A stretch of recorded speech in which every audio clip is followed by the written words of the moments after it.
All right, so it's 10:30. Let's all break and we'll reconvene here just before 11. We'll start our meeting. Before we do, I want you all to appreciate the time that and the effort and the capability of this SIU set of leaders, from Chancellor Lane to Vice Chancellor Kupek to the Dean, the Associate Dean, and to our long-term time friend and mentor and advocate, Susan Graham.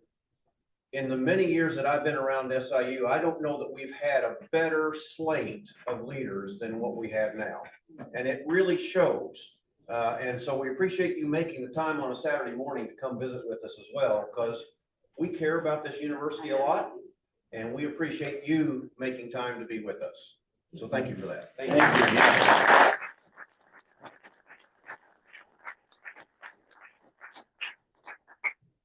If you guys at home have questions or something, I've asked DJ Martin to watch the screen, and if you guys put your hands up or say something for him to recognize you guys, because I can't see it from where I'm sitting. So if you don't, just make sure you raise that hand and he'll watch for it. Mike Nauman here. Just want to say hi to Dave Beck, and Dino Chambers.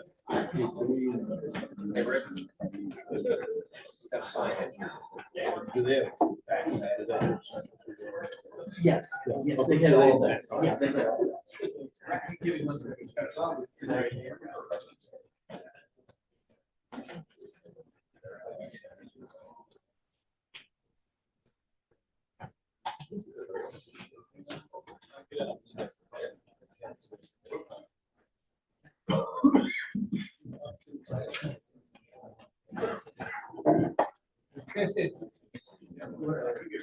All right, we're a couple minutes after 11 here.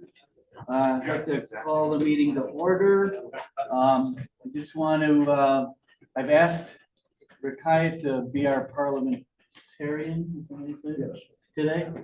And so he's graciously accepted. So we're going to start the meeting. Do the moments of silence for the others first. Okay, so everybody has that packet. Does everybody have a packet?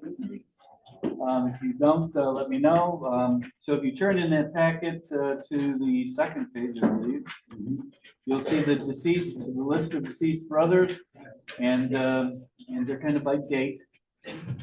So I'd like to have a moment of silence for our recently deceased brothers, please.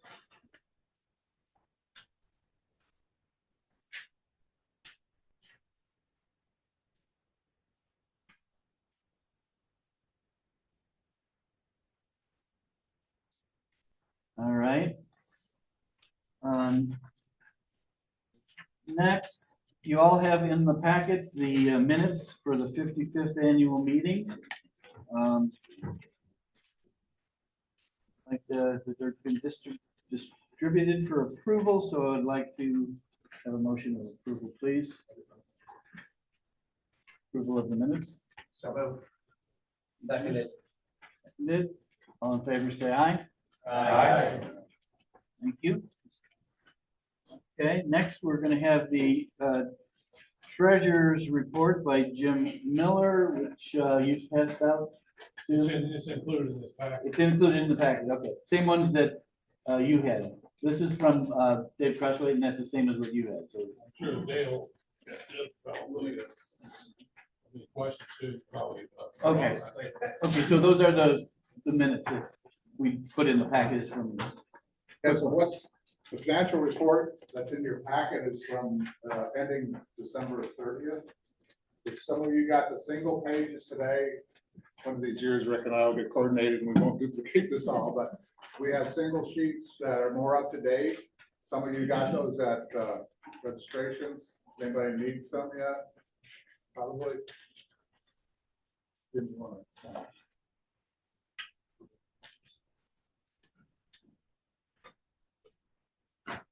I won't spend a lot of time, but there's 3 or 4 years ago, as you mentioned, we migrated to using QuickBooks for our accounting for the association. That's working out real well, I think. There's kind of three of us, four of us are more involved. Jim still is the treasurer and takes care of paying the bills, making deposits and all that. He's got Taj, he's out here at Taj, has an account at the bank where all the alumni dues, the volunteer alumni dues go. I take care of inputting into QuickBooks, have access to the accounts online and PayPal that we use for registration. And then Dave Crosswhite, I don't think Dave's on, hopefully, I'm not sure, but anyway, Dave's brother is actually a retired CPA. So he's kind of worked with nonprofits and others, so he's really kind of elevated us up to a higher level yet, of getting everything kind of compliant and really, really supposed to. So, what I'm passing out is just two reports. And getting some of our designations returned, Dale. Pardon? Getting some of our designations returned. Yes. Yeah, I might talk about this in our financial community report, but Dave's got us back up to speed with IRS. We got new year numbers and got us compliant. Had to file tax return for the active and the Alumni Association last year, and that's probably the first time we've done that in a long, long time. And also, they've got us organized an educational foundation too, which just started a year ago. We haven't done much in that yet, but we actually have our own compliant educational foundation. So if you give money to that, now we're actually a legitimate tax deductible expense, which as a charitable organization. So just quickly, the two reports, two single page. If you look at the single page, one says the statement activity at the top. That's basically an income statement. And this, we just kind of kicked right out of QuickBooks as needed. This was up to date as a couple days ago. Our two main sources of income on a regular basis are the voluntary alumni dues. So we got about $10,900 this year. That campaign's pretty well over, but that is actually about $1,000 more than a year ago. There's only about $700 costs involved in that, which is printing and postage, mailing out requests for that. So that's our main source of revenue. The other one is the Hawaiian raffle that Rick conducts. Right now, around $8,000 in on that. We do have about $4,000 or $5,000 expense there because the prizes mainly in the mailing and postage of that. So we net maybe $3,000 out of that. But those two items are our main source of revenue. Besides any fundraising, special fundraising events that we have during the year. A year ago, we had one for some house improvements. We raised like $7,000 or $8,000. So other than that, those are kind of our two main things. The house rent basically is in and out. We collect rent on 9 months. We collect rent on 9 months basis from the active chapter. We pay it out, our lease over 12 months. The total dollar amount is the same. So when we finish up from the active chapter, they February, March, April is the last time they pay us for the year. We still have to pay June, May, June, Through July. July. Yeah, so We we have have. only report on that right now. Go ahead. I've talked to Hayden on that. We're getting the check today for February and March. He's also giving me the April check, which I'll hold till April. So I'm gonna have all the rent collected for the full year from them. They pay us $5,600 9 times a year. We pay the landlord $4,200 12 times a year. That balances out. So Hayden's gonna give me those checks today. So basically I'll have the money for all the rent for the rest of the year for the chapter.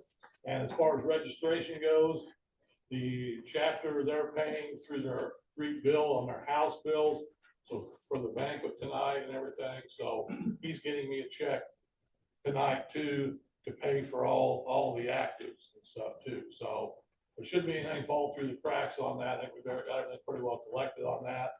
He's also, if there's a deposit for somebody that's in the house, a rent deposit we put in an escrow account, he's gonna get that to me today too. So I think everything's gonna be pretty well accounted for with the chapter.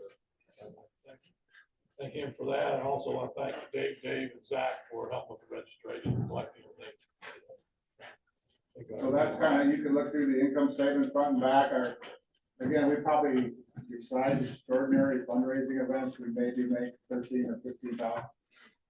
Income wise, 13 or 15,000 a year, but we basically have that much in operating expenses. We are, a couple main ones is our website, communications, we call them my communications, which is the website and some other things. We spend 3,000 or 4,000 a year. Rick takes care of that. Quick story on that. Right now, we've got some stuff in storage, so we're paying close to $2,400 a year for storage costs. Then we have some other odds and ends that we pay throughout the year. So we probably about break even as far as admin costs to what we're actually bringing in on our alumni dues and net on the Hawaiian raffle, unless we have any extraordinary fundraising events, and usually those are targeted if we do something for the house or something like that.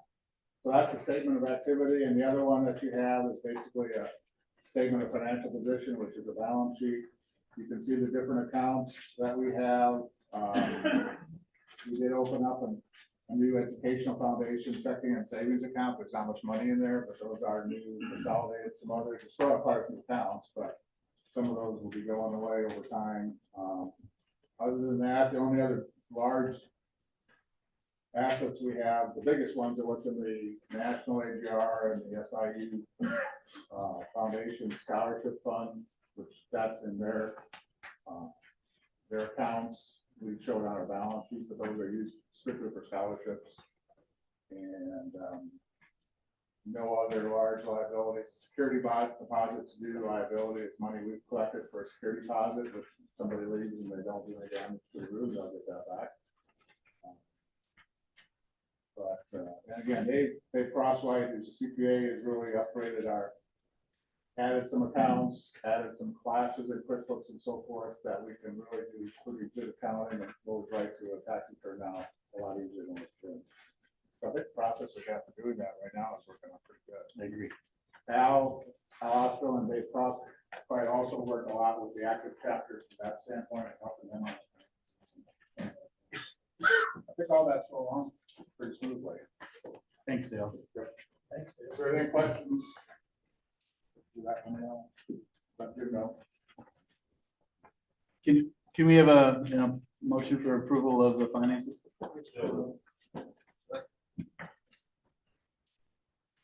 All in favor, say aye. Aye. Opposed, nay. Motion passes. Excellent. Let's take a moment and introduce ourselves, go around the room. You can do that real quick. And stand up and say who you are and where you live. And I'm Rick Story. I'll start. I was pin number 200 back in '75. I'm retired, and I had a manufacturing company in Elk Grove Village that I was part owner of and sold in 2022, and just enjoying retirement. I'm Rick Hyatt, Executive Secretary, pin number 45. I'm tired, but I'm still working. I love work, love what I'm doing, and I gotta keep working because we gotta build a house, right? Yeah, so that's what you gotta do. You gotta keep working, so you set some money around to build a house. Farm management, basically core business and securities, that's what I do. Thank you. I'm Greg Webb, pin number 201. Work for Archer Daniels Midland Company, live in Chicago. Bill Bradley, I've been 189. I live in the town of Elgin and I too am retired. I'm Chuck Schad, pin number 199, graduated in 1980. I am currently on the board, working with the house.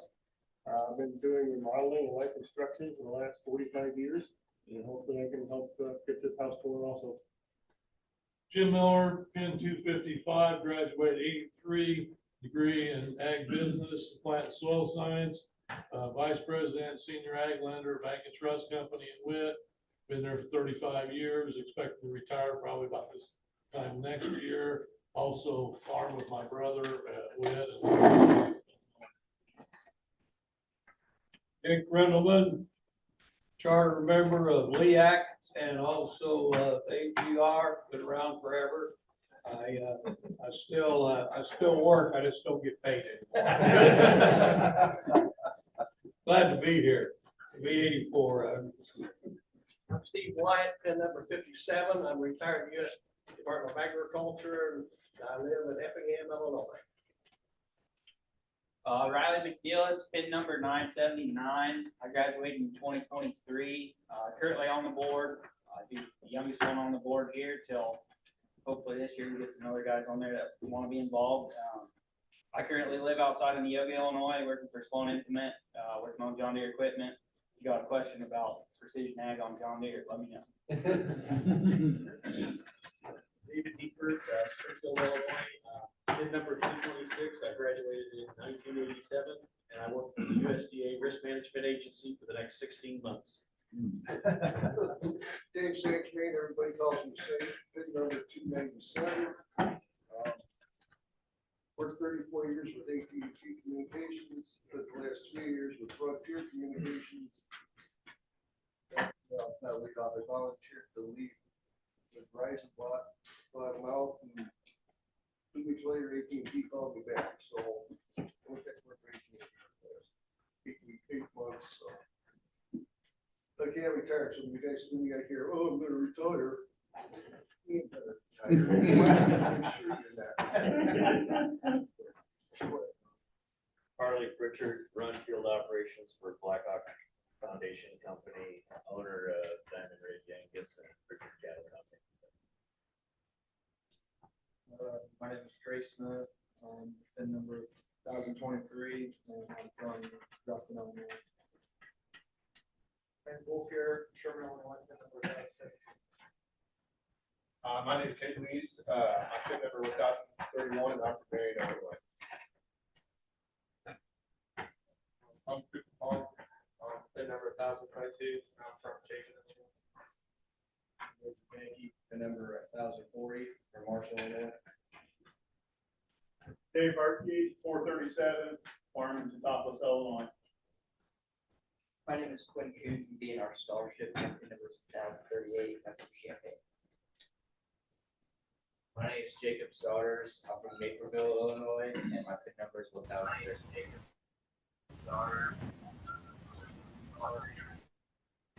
And my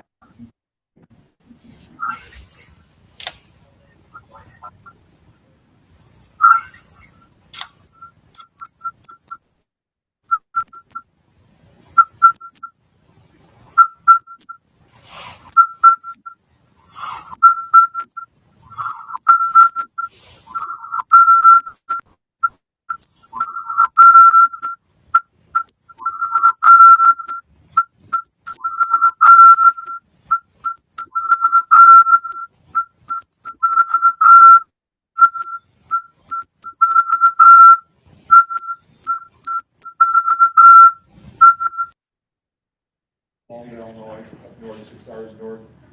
About 39 years high school ag teaching.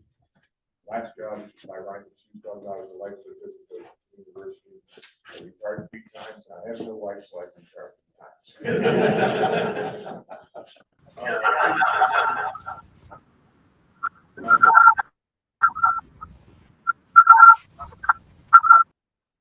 pin 1024. I'm the reporter, and I'm from Wayne City. Derek Sample, pin 1035, I'm from Cessna, Illinois. I'm an ag education major doing my student teaching actually in Wayne City right now, so I'm kind of on the opposite end of the spectrum, looking to get into a job as opposed to out of one. You'll find one. Thank you. I'm Dennis Woolen, pin number 1. I just graduated in December, so I'm now employed for the equity in Alma, Illinois, and growing sales. Joey R. Vogel, I'm from Honest, Illinois, and 1028. Dayton Travis, pin 1027, and I'm from Albany, Illinois. Adam Loker, I'm from Wayne City as well. The only thing I have to brag about is I have Jake Grindelman's pin number plus 1,000. Colby Ryan from Cumberland County, pin number 1014, graduating this May. Zach Campworth, pin number 1009, farm in Carlisle, Illinois, and I graduated in May of 2025. Paul Merriman, pin number 211, and retired from adult education, and I'm doing freelance and consulting for free. I'll talk to you.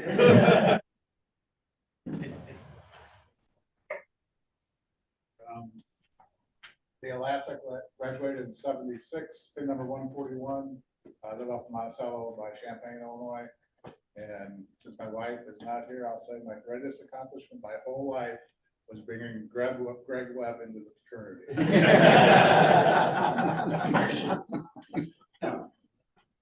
Wayne Paletti, I graduated in 1976, pin number 173. Farm up in the Alhambra Marine area. Ron Paletti, I graduated in 1974, still actively farming because I'm paying off 2 divorces.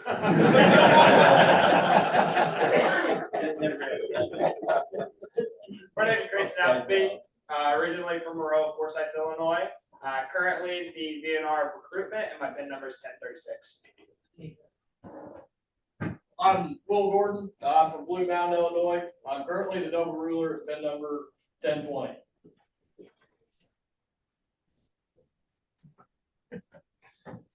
I'm Dewey Grutter, national pin number 226.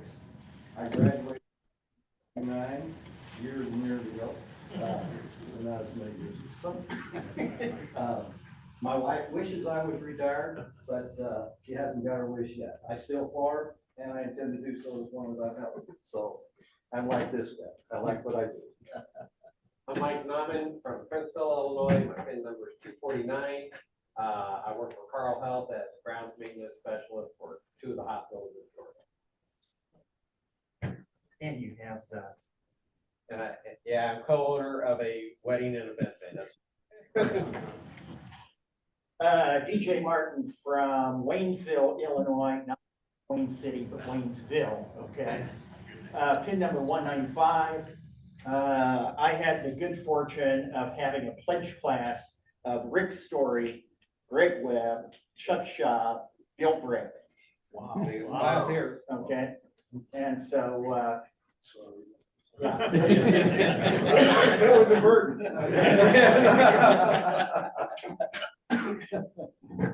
Al Osterlin, graduated in 1971, originally from Antioch, Illinois. I've lived in Albion, Indiana, which is, you know, if you don't know where Albion is, it's halfway between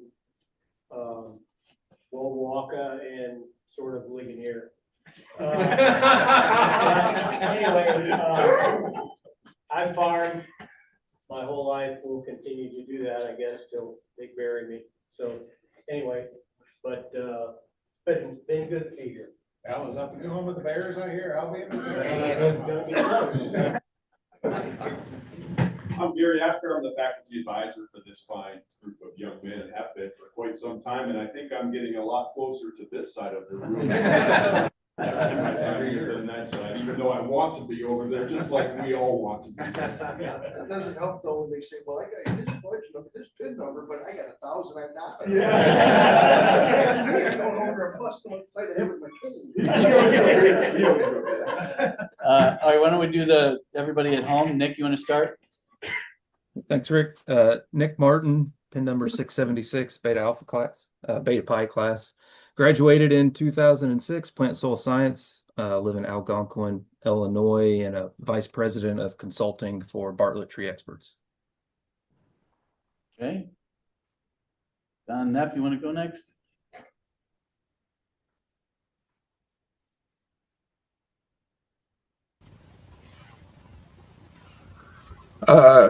Can you hear me? Can you hear me?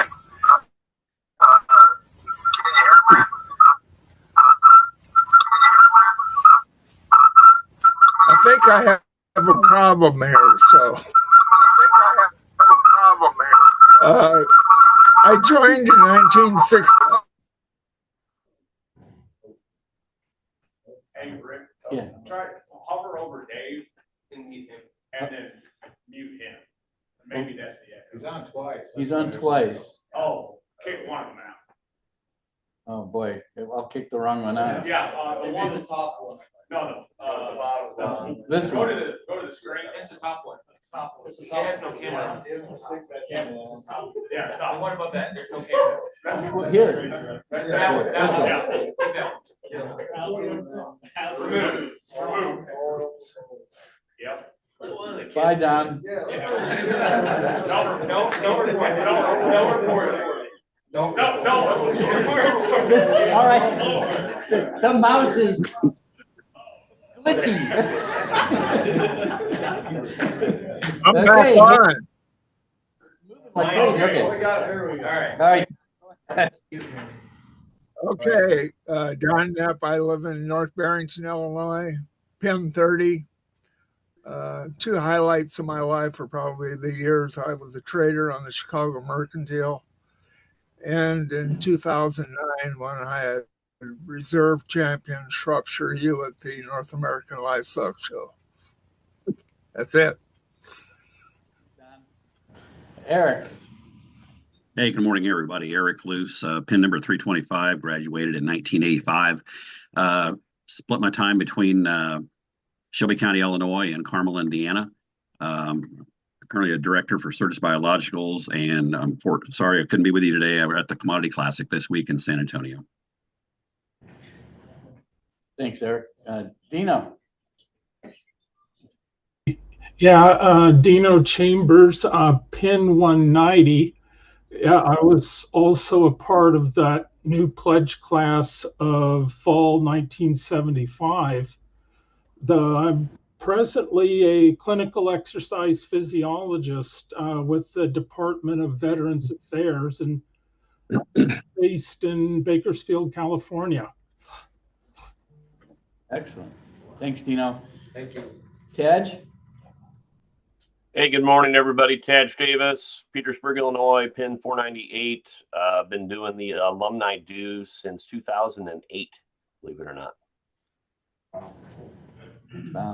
Dave. Yeah, this is Dave Beckew. I am Rockford, Illinois, but now I'm in Florida. PIN number's 264. Graduated in 83 and retired from the Illinois Department of Natural Resources. Excellent. Well, I thank you all for joining. And did I miss anybody online? I don't think so. Okay, perfect. All right. Well, we're going to carry on. I thank everybody. Okay, next would be chapter update with Noble Ruler Will.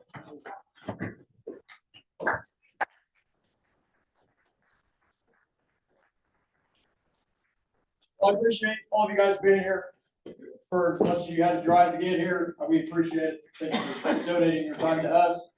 For our chapter update, I took a couple notes here. Right now, for active numbers, we're sitting at a 31-man chapter, all that are very involved in the College of Ag, different RSOs. We have some on USG, some on Ag Council. We're pretty involved in the school, and we tend to keep it that way. With this new executive council that we have, part of my French, but we're pretty kick-ass. We kind of just took grasp of what our last EC did and just we're multiplying it. We're hoping the next one can do the same thing as well as we set them up for success as the coming times come. What else do I have here?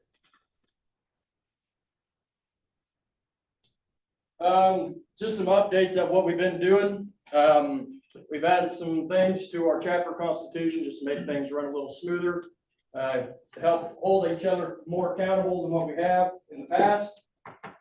Some events we've been to almost every event that we could possibly go to for Ag Council, while also raising money for fundraisers and philanthropy. We just recently switched our philanthropy to farm rescue. So we figured that was a little more far realm going from the agricultural side. We've been to all of the competitions that we could and all the tabling events for Ag Council.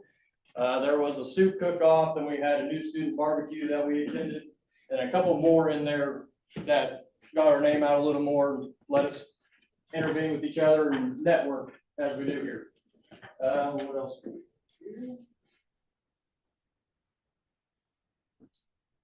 So recruitment numbers. This spring was kind of college-wide. We didn't get anybody this year. or this semester, I should say. But we kind of took this into a bad thing and turned it good, where we started trying to find things internally that we could fix. So like I said, we had some stuff to our constitution. We most likely strive in informing everybody on things that they may not be informed about, especially the new guys that came in the fall, teaching them about our certain positions, how things work, kind of updating them on the Constitution and what they may not be informed of. So we kind of went with a bad thing and kind of turned it good for the improvement of the chapter. So the house update, our house is doing well. We're keeping it clean, doing our regular house cleans 2 times a week, one on Sunday, and then we switched it recently to one on Thursdays. One thing I did want to bring up, and I don't know if you guys have been informed of this or not, but we recently have had problems with our dumpster, our neighbors dumping trash in our dumpster. Well, we had a couple instances where we confronted them, and we've been threatened with a gun both times. And I didn't know if anybody was informed of this information, but I just figured I'd let everybody know. To us, to me and to REC, our safety is our #1 priority. And whatever way that we can move to make us safer, I feel like would be the best bet that we could do. I wish they were still here to hear that, because I feel like if they would have heard that, there could probably be a jump on something to get something moving. They know that. They do? Okay, okay. They're aware. I didn't know if they did or not, Yes. but just to me and the EC and for the whole undergraduate chapter, our safety is our #1 priority. And without REC or especially the undergrad, we wouldn't be where we are today. And then my last thing I want to talk about was how proud I am of our chapter. We've gone from nothing to a lot in a very short amount of time. We've gone back-to-back years on winning Ag Council Excellency and RSO of the Year, like we just won last night. To me, and I hope to everybody, that's a pretty good eye opener on we're in the right direction, and we're looking to do it again next year. We're going for 3-peat.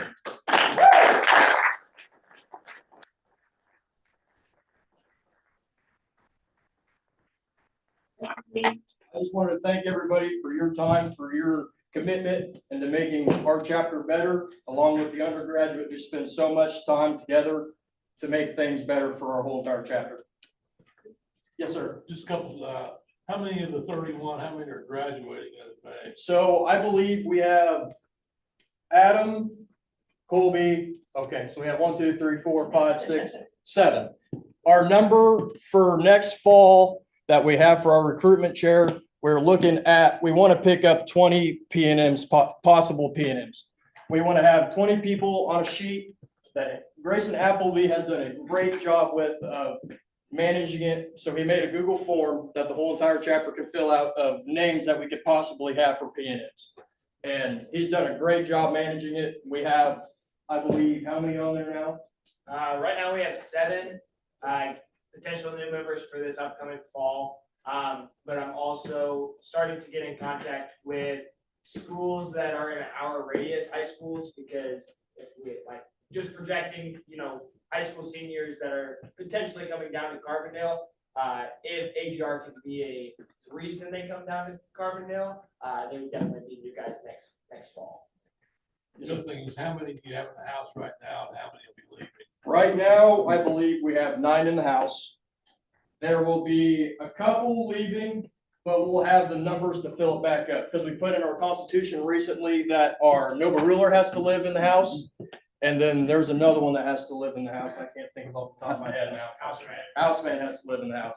So we have our houseman who just moved in, then I'm going to be moving in. And then we have a couple other guys that are on EC that are taking the step to move into the house as well. So I believe we're losing 3, but I believe we're gaining 4.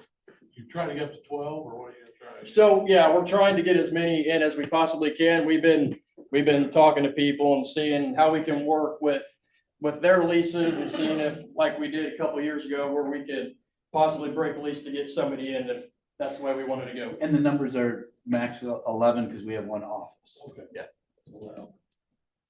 Yes, sir, Jay. I'd again congratulate you on accomplishments the last couple of years, especially last night. It made me proud to sit there as an AGR, see Farmhouse got nothing last night.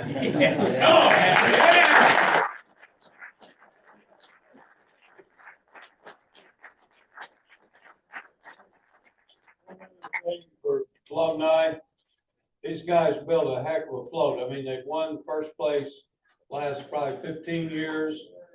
Probably, in my opinion, they had the best float they've ever built. And thanks to a big screw up with SIU, we didn't win, but should have won. We should have won. We never did find out, I don't think, what happened. But anyway, I just want to tell you, it was a great float for homecoming. They and the sorority worked together, did a great job. And by the way, you guys left some tools out my machine shed. We'll be sure to grab them. Are there any other questions for me? Or for anybody in the undergraduate chapter? Yes, sir. I'm going to be talking about the dumpsters shortly also. Okay. Any other questions? All righty, sounds good. Thank you, guys. Thanks, Will.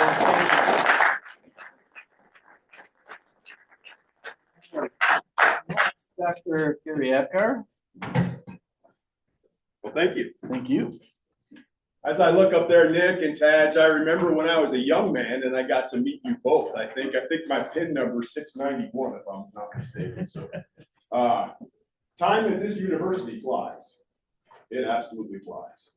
And I am now the oldest guy in the School of Agricultural Sciences. And I want to be like you guys, but I'm never going to get there again. And I recognize that today.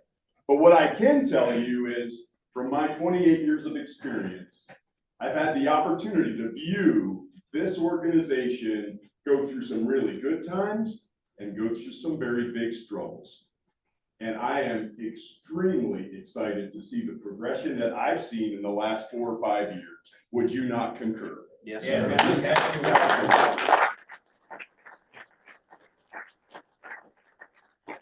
I think the opportunity for this group of young men to be the professionals that lead agriculture, whatever you're getting a major in, to be leaders in that area is without doubt resoundingly positive.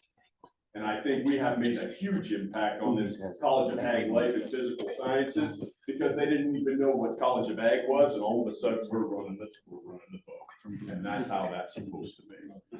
And so I am super proud of these guys, and I'll share some more tonight when we get to the foundation, because I've got some bigger thanks to give. But with that, I hold them up as absolutely an example of when alumni get involved, and we've had some difficult conversations, because sometimes us old guys can't speak to young guys very effectively, and I understand.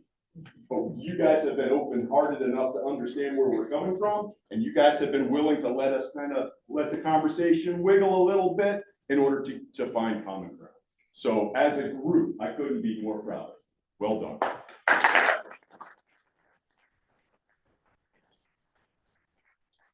Dr. AGR, I would say your commitment to the fraternity has been genuine, and you've always been there when we needed you, and you're there still today. We thank you for that. I hope that you will continue. We need your guidance and we need your direction. Thank you. So Rick had to step out for just a second. So our next area is the financial task force report, and Dale and Al. Well, when we initially established this a couple of years ago, not only was the chapter struggling with a number of financial issues, but certainly the Alumni Association was too. And so we're no longer a task force, we're actually a committee now, standing committee. But we've been working with the chapter. Our number one goal in the beginning was to get accounts collected that were really old. And we had, as I shared with you last year, we had some accounts that were 15 years old. Well, we've gotten all that stuff cleaned up, and really right now, the chapter is in great shape financially, simply because we've been able to collect a lot of old bills. And so that part has been really good. And we've been able to keep things current. So I mean, that's fantastic. We've made a lot of changes and a lot of work has gone into that. And I really appreciate everybody's cooperation to make that happen. As Dale talked about, on the alumni side, we started to revamp all of our financial reports and get our financial reporting much better, and to also get it to the point where we were back in compliance with nonprofit status with our friends at the IRS. We did get our nonprofit status approved then for the Alumni Association, and through the establishment of our new foundation, we also have we are 501c7 with our, for those of you that are into all these numbers, 501c7 with the Alumni Association. We're 501c3 with our new educational foundation. We did get the chapter status back, also compliant with the 501c7. So everyone now is compliant again with the IRS, and which has been really helpful. Dave has been very helpful in all of that. He's given us a lot of guidance in getting our reports where we need to be, so that going forward, you know, we're going to be able to stay in that situation where we are compliant and getting reports done and so on and so forth. So, but we are going to need some assistance along the way. Some of you young guys that are really into numbers, it would really be helpful to have you join into our finance committee. We'd certainly welcome all of that, because some of us at some point are going to get too old to remember what we did yesterday, much less, you know, how some of these reports have to be put together. So at any rate, a lot of changes have happened along the way. We've had a lot of good changes, and I guess I just want to update everybody on what's happening and how those things have occurred. And I know some of those reports can be a bit confusing when you look at them, because there's a lot of numbers there, a lot of different things, but certainly don't hesitate to ask Dale, myself, somebody will get you an answer on whatever your questions may be. So, any questions? Thanks, Al. Thank you.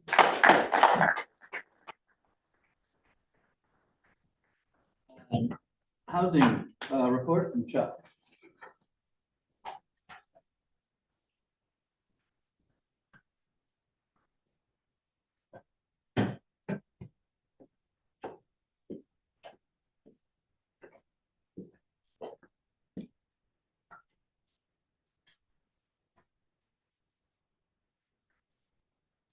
I think Matt hit it on the head today when he talked about frustrating. These things are frustrating, all of us. I'm up here for no purpose today. I'm gonna tell you my purpose first. I'm here to oversee this house. Current house we're living in. That's the frustration I'm talking about. We have got to do a better job of maintaining our living quarters, whether we rent or buy, whatever, it's still our house. This committee was put together, Rick and Paul, to oversee the house. And we've done our best to try to keep up with it, but you guys have to help us. How many actives are actually here today? I'm going to hand out to all of you. We're going to do house check-in. We sent these out in July, or in January. I also sent them out to individuals here about a month ago. I'm asking for a report back on reported damages to the house and to your rooms. The reason being, we have to start making people accountable for damages in this house. Just to give you an example of where we are with damages, your financial report you just got. Statement of activity. From July 1st of 2025 to February yesterday, we had a total of repairs and maintenance of about $1,000. From July 1 of 2024 to June 30th, 2025. A full year, that skyrocketed to over 22,000. And that's the summer we went in there and cleaned up and replaced doors and spent thousands on cleaning from top to bottom. That's a lot, guys. Awful lot. So I want all of you guys that are here, active, come down when you get a time and pick one of these up and read them up and shut them out. Just quickly, we go through everything, who we are, the alumni, and how we tie into this house. We actually signed the lease to this house. So that's our name on there. We're Wyoming. We go into the keys, and how the key system is set up. All the rooms. This is giving an example. All future unreported damages to all bedrooms will be repaired with the cost being assessed to the brother living in that room. I got no report back from anybody, so we're gonna have to revise that. Come this late this semester, at the end of the semester, we will do a checkout, and all the damages will be assessed back to the chapter. I've got doors that we call them brand new doors. That summer we cleaned it up that have holes in them again. Now, I don't care who does it, punched in, kicked in, member, yes, somebody has to be responsible for that. I keep paying these guys to do it. We have no budget for repairs. There's nothing on that plan. You go in there and find we set money aside for repairs. It's just not available. And for those of you that weren't familiar with what we did, look at those. Those are the pictures we took when we went in there in July of 2024. And that's where the spending started.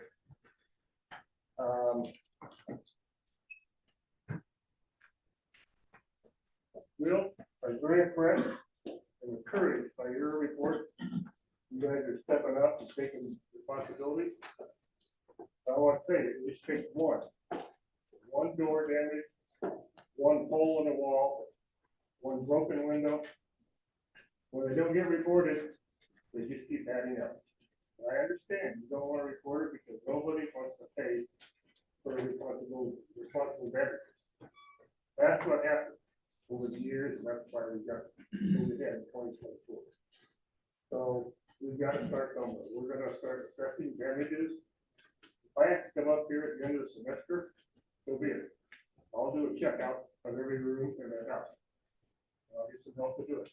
We got guys who help me do that. We've got to have some responsibility. You guys read that and get back to me your response, because that's where we're going to be. House security, real quickly. The dumpster. We've spoken to the public services, and they don't require a fence. They don't even require a dumpster. They do cans. And we talked about that, but we're going to keep the dumpster. The plan is we're going to move it to the other end of the parking lot on the house. The other end of the house is more visible. It'll be hit with the exterior floodlights on that end of the house at night. And we want to move it back off the street. Make it harder for people to walk up, throw it in there. I just went by there today and took pictures. And for Christ's sake, we got diapers on the ground. I know that's not your stuff. We got all kinds of people trashing stuff in there, throwing stuff. We talked to the city. We talked to Top Tier, and they're all in agreement. We need to make a change. If we move that dumpster, I got a guy meeting this afternoon to build a fence. The quote is to build a fence for that trailer corral. Move it down the other end of the parking lot. We'll get back to you on that. Another one on security. Screens. We've had issues with somebody crawling through a window. I have been trying to get storm windows placed. The owner tell me they do not have the funds. I'm still pushing. In the meantime, I've asked for screens to be put on the windows, permanently screwed on. I want to make it at least harder for them to crawl through the window. And I hope with the bugs and the birds and burglars too. So we're working on that. Today, we've done a lot of improvements on the house. I don't go through that right now. But we're continuing to try to improve. I know it's an old building. And there's a lot of issues with that, but it's going how we've got right now. We just have to work with it. And no matter where we go, whether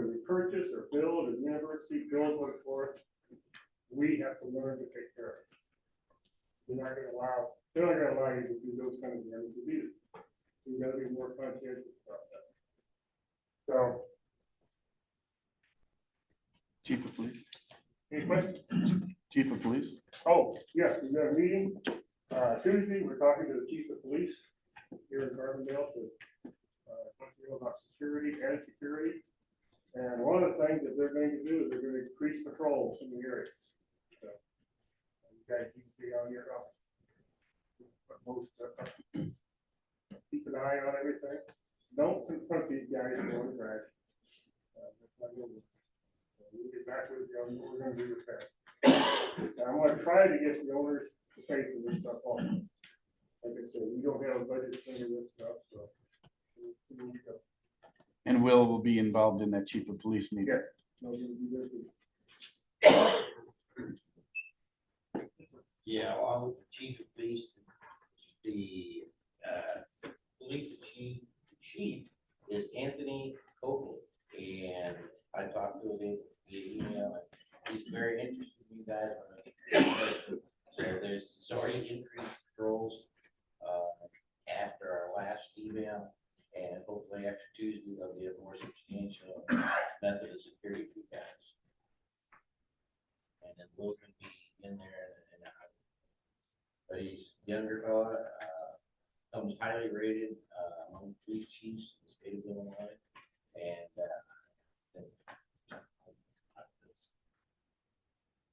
The suggestion was made by John Lancini here with the city that we put it down in that lower parking lot. And we talked about that. We actually had an incident where we had a dumpster drop, I think it was about a year and a half ago when they took down the old shed in the backyard. And before the guys could even get to tearing it down, the neighborhood filled it up with furniture. And they had to pay to dump it before they could even start the building. So it's totally out of sight down there. That's not an option. So we want the thing more visible. And also, we're gonna put signs up. I'm gonna find out from the police chief what the fines are for illegal dumping and things like that. So we're working on it. I want you guys to know that. Ask about the lock. Ask about the lock. Oh, one of the things that Republic has, one-time fee, which we'll pay for, or the owners will, is we can lock those hatches down. So only you guys can unlock it when you put your trash in. So it's gonna be more responsibility for you guys to get out there and unlock it, to throw your trash in. But you've also got to unlock it on days for pickup. So, What's your opinions? I can give you a nice thought on that. Working around medical facilities where we have the same issue, your violators just throw their trash on top of the dump. Yeah, that's what we were thinking too, but. Anybody else? Somebody? We spoke amongst ourselves about it, and we had some discussion about putting a door, and you could see the doors that you had thrown away, and put on top of the dumpster. Right. That was just kind of to enclose it more. It helps because we were cleaning it anyway. Right.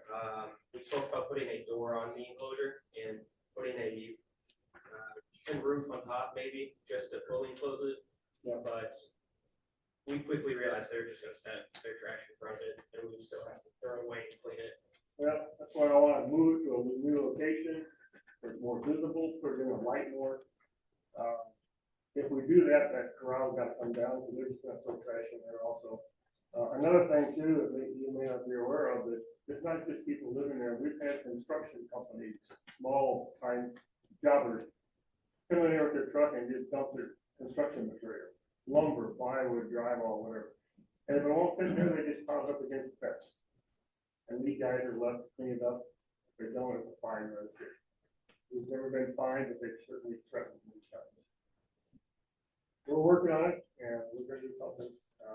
What's your thought on cans instead of a dumpster? How many cans, how many bags of garbage or whatever, how much trash do you guys put out there every week? Any idea?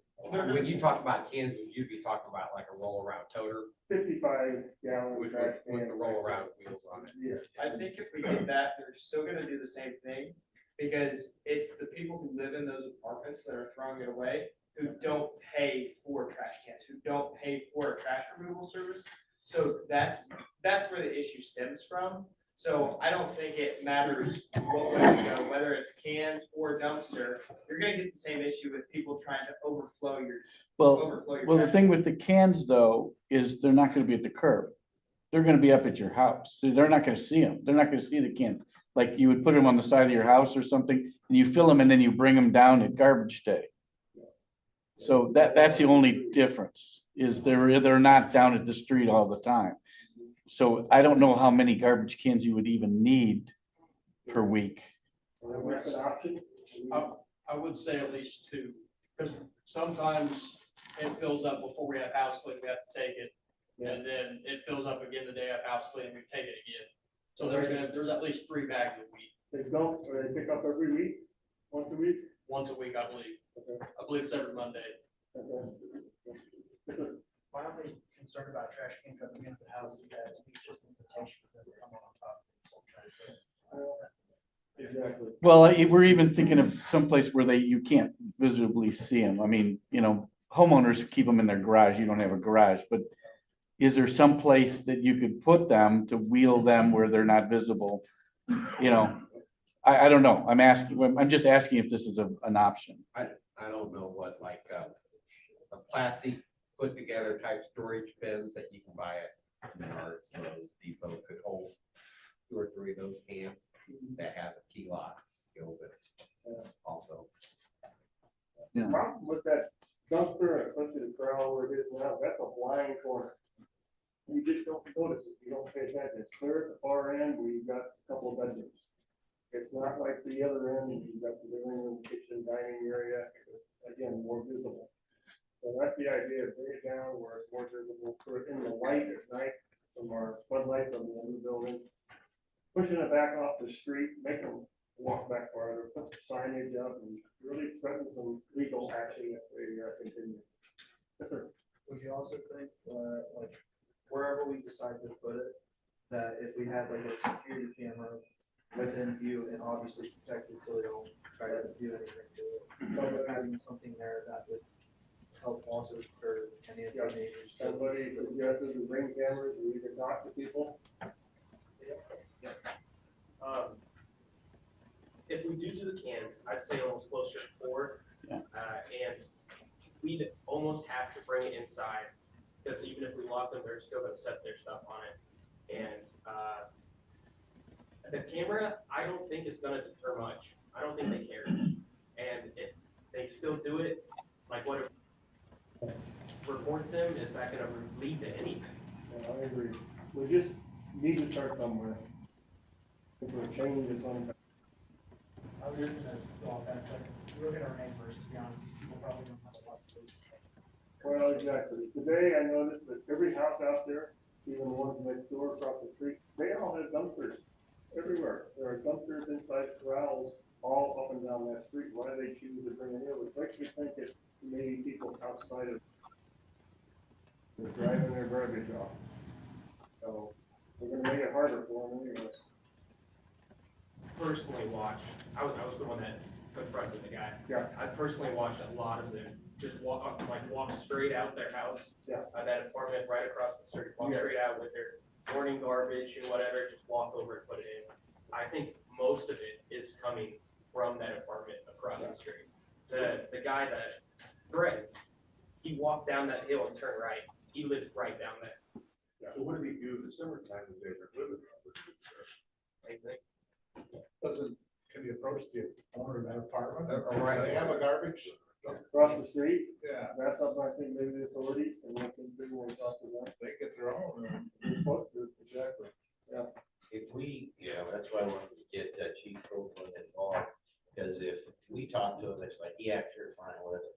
If police car comes up and says, hey, owner, or the city attorney, involved, and goes to the owner, knows, look, this is a problem, these are college students providing income to our community, and trying to do the right thing, they'll have a lot more clout. I've got to believe that most people, living across the street, now turnover happens every year, different people.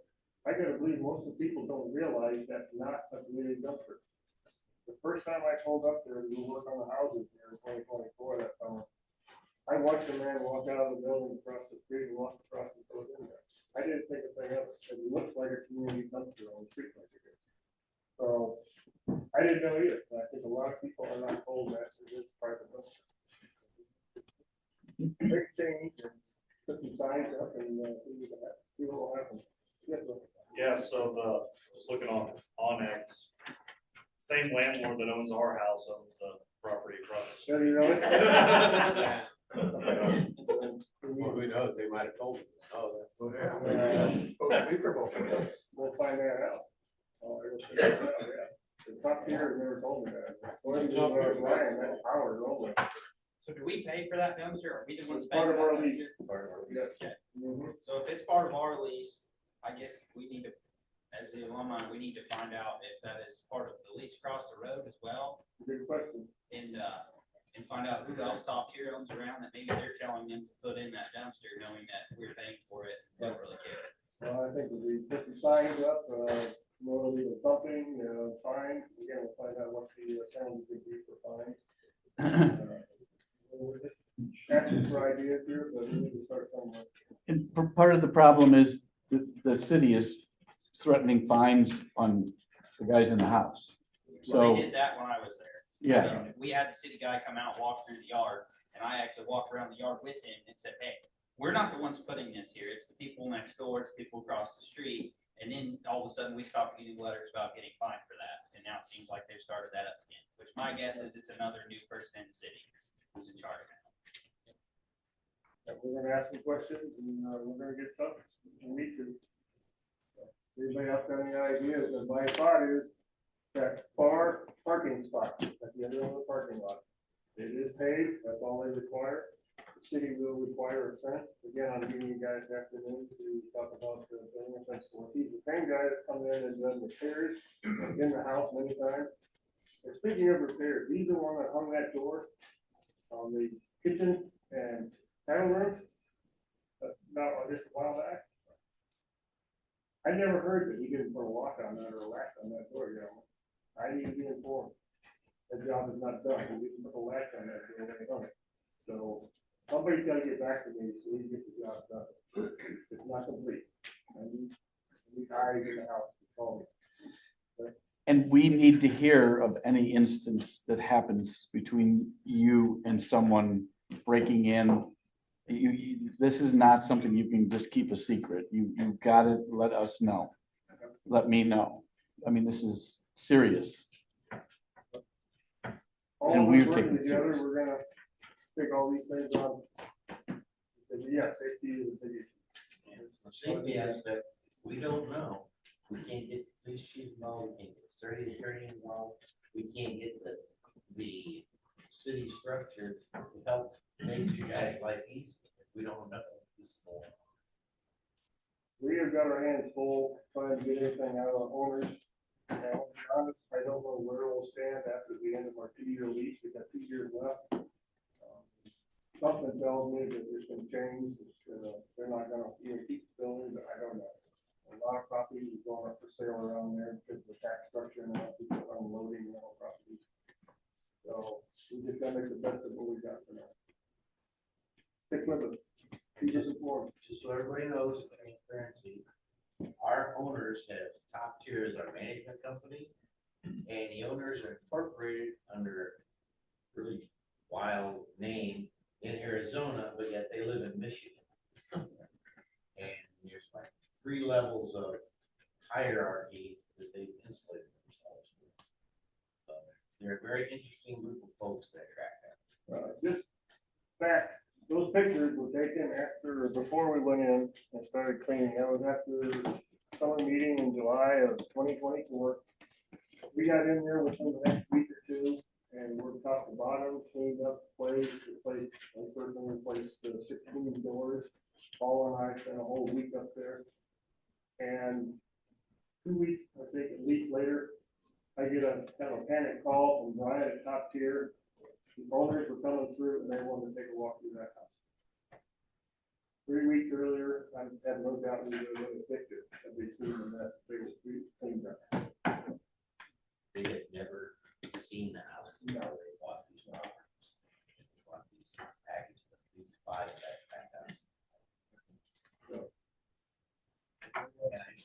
Hey, can I just insert something here real quick? That summer of 24, when we cleaned out the house, I don't know if any of you know this, but I took home all those university banners, and my wife personally scraped and cleaned all the years of dry beer off of those things. I washed them all up the best we could, and we put them in those frames. And when we seen the picture, and I showed her those pictures, she was really happy that I hung those up and are displaying them and everything. So I just want to say kudos. They look great going up down that step. So she's happy. So if you get to see her tonight, she'll probably tell you that. It was a work in progress. Well, we can say what we could. So. Bring your time, looking those over, but give it back to me when you can. Thank you, Can I guys. say something real quick? Yes, sir. So I was here, let's see, I graduated just over 3 years ago. When I showed up in that house, every single one of those guys who was older than me wanted nothing to do with the alumni. What you guys need to realize is how invested all of these guys in here are in every single one of you. These guys are putting their time and their money to take care of you guys. They could give two shits about you. They don't have to do a single thing for you. So the fact that Chuck spent time to make these papers up and give them all to you, and that nobody gave him a single one back is embarrassing. Like, why? All these guys do is put in their time and effort to do things for you. So give them back some respect and do some things back for them. You guys wouldn't be here if it wasn't for all them. Jake Rendelman talks about being in Leah. If he wasn't here, none of you would be here. Al makes a very good point. The day's coming when we're not gonna wanna do this anymore either.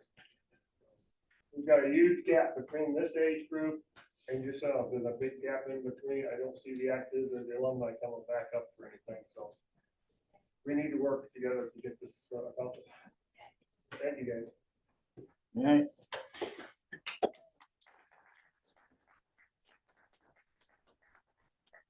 Okay, we're on to foundations, Al.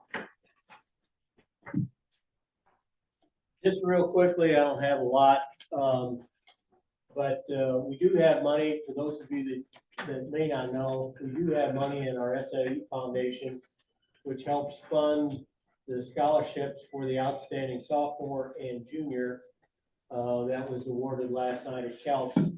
And originally, when we started that fund in about 2018 or 2019, we needed about $25,000 in that fund every year in order to help fund those two scholarships. And we have reached that goal. We're a little over 30,000 in that fund right now. And so that's really by the good graces of alumni and others that have donated into that to make that happen. So certainly appreciate that.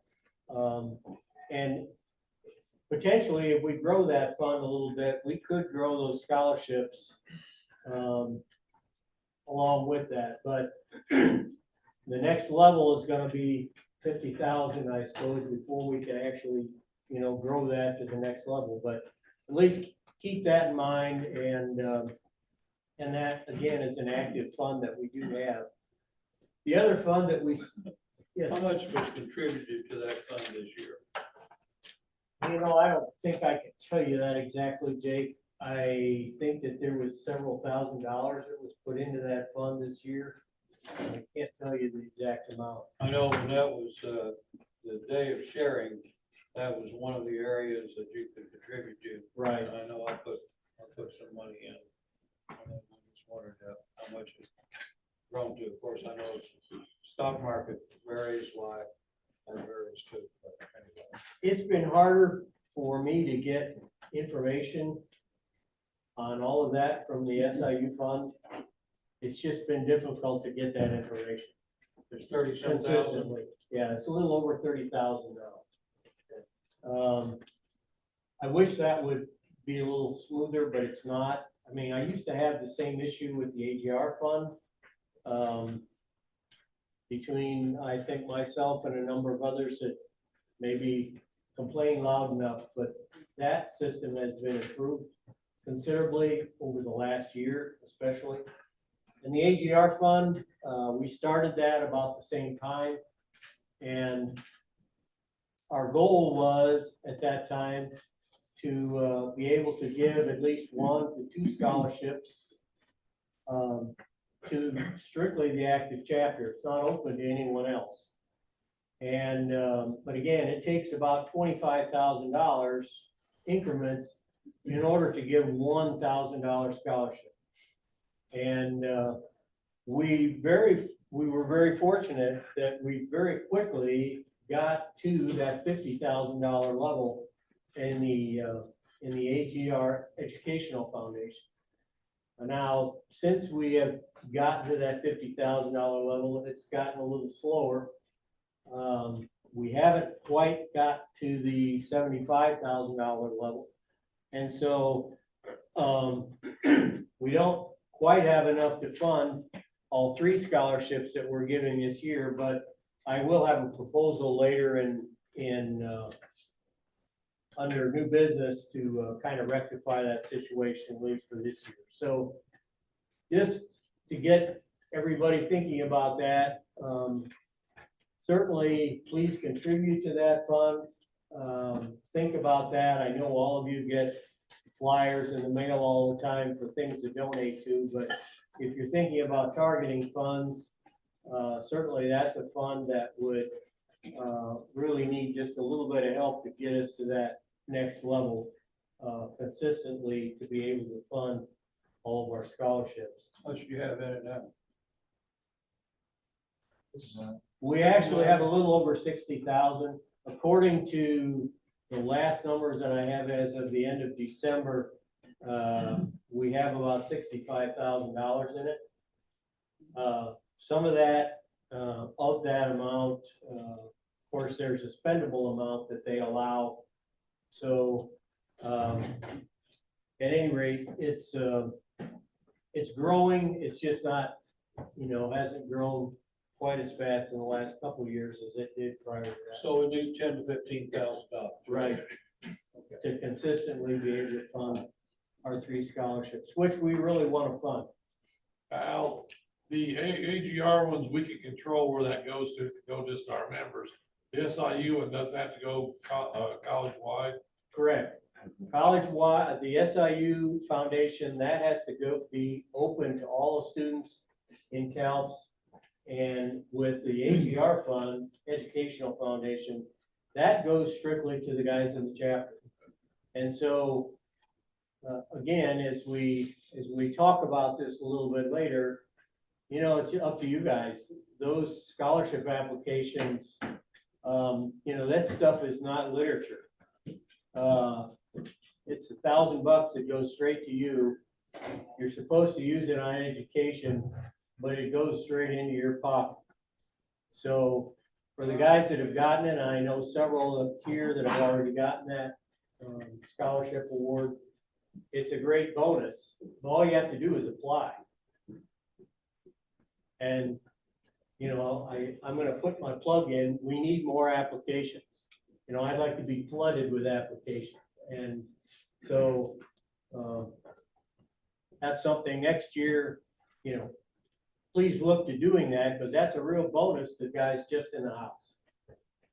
So percentage wise, if you've got 30 actives and we're giving 3 scholarships, that's a pretty high percentage of your entire house.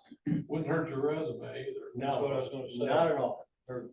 Look your resume. Any other questions about foundations or staff? Yeah, one on. Al, we always say this every year, but we all get the mailings from the National AGR Educational Foundation 3 or 4 or 5 times a year. You can use that and send it back, and my understanding is as long as it's put on there for Beta Alpha scholarship, Yep. it'll get into our fund. That's right. Is that correct? Yep. Nick has a question. Go ahead. Yeah, I was just going to follow up on that. You may or may not know, but my wife and I set up an endowment there, and we had the $25,000 endowment, so we've set it up. We've dictated 500 for Sigma Alpha, 500 for AGR. So that's to get to the same point we're just talking about. There's 4 scholarship opportunities for the actives right there, as long as you all take advantage of it. So I just wanted to make sure the actives know, that's another scholarship opportunity. That's Right. great. Right, and we have that on the website as well under the scholarships. I made multiple notes of that this semester, or not this semester, but at the end of last semester, winter break, multiple notes, both scholarships that could be applied to us. Okay. Just in general and our scholarships. Okay. Thanks, Nick. Okay, good. All right. Thanks, Al. Yep. Thank you.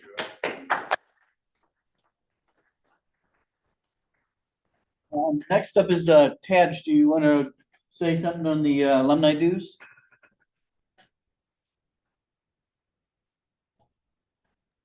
If I can get off mute. Yep. Appreciate everybody participating in alumni dues, or those that do. I would say that you have kept the Alumni Corporation functioning for the last 18 years. So appreciate all of you that send in dues. That being said, have collected 91 dues checks or dues donations so far this year.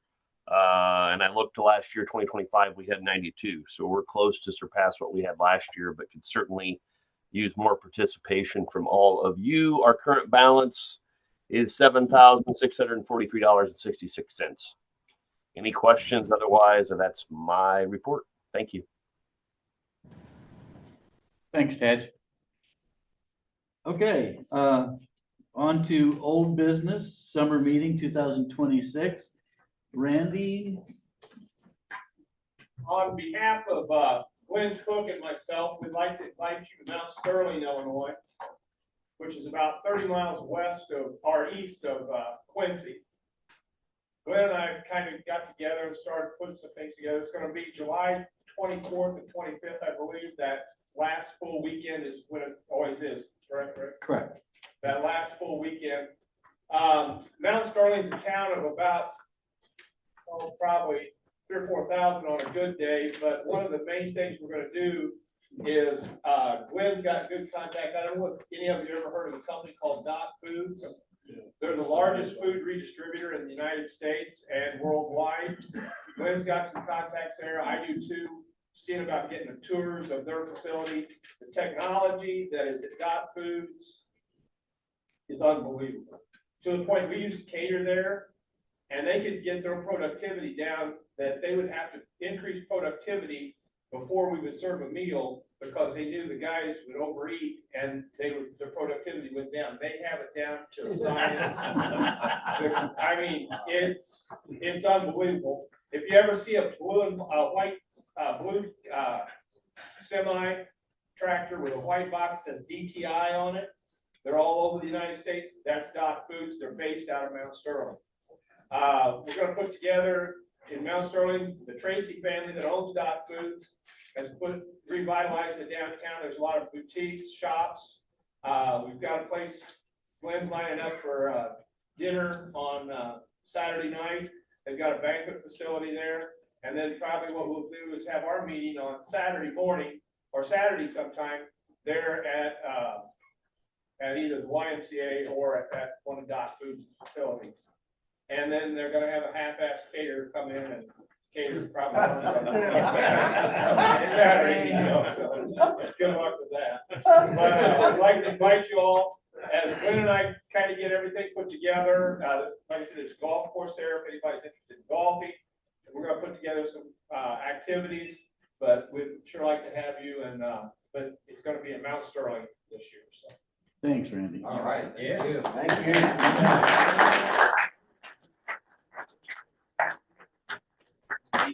we don't have to tip the caterer. Do what? We don't have to tip the caterer. If Marla's doing it, you will. Yes.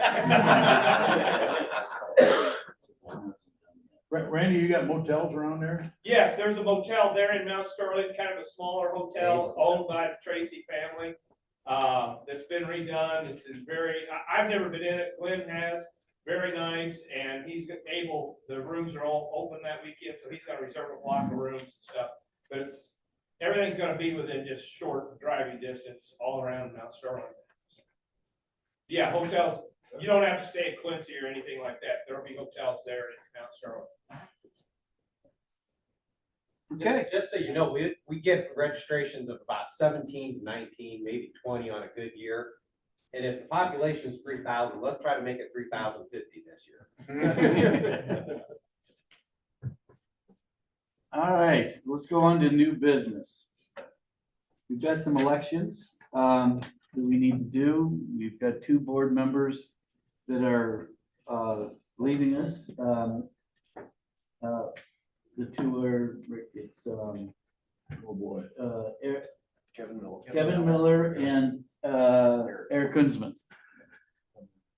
Kevin and Eric, we want to thank them for their time over the last 3 years. We had a nominating committee that got together, and we have come up with 2 names to bring to the membership, and that is Zach Kempworth and Roger Carr.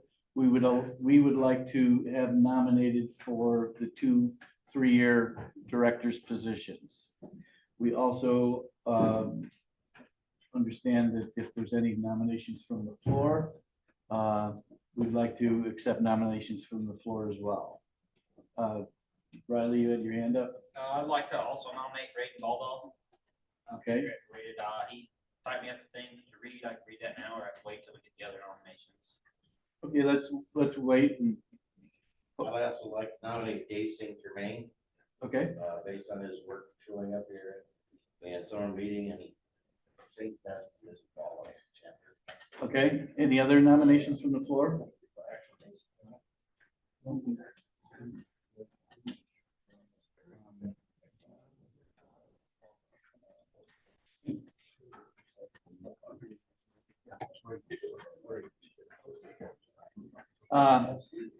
Okay, so we have 4 nominations from the floor for 2 directors' positions. So, how do we want? Well, have them say something? Yeah, I'd say something and then we can vote. Okay. And then we'll have them go off and then vote. Okay.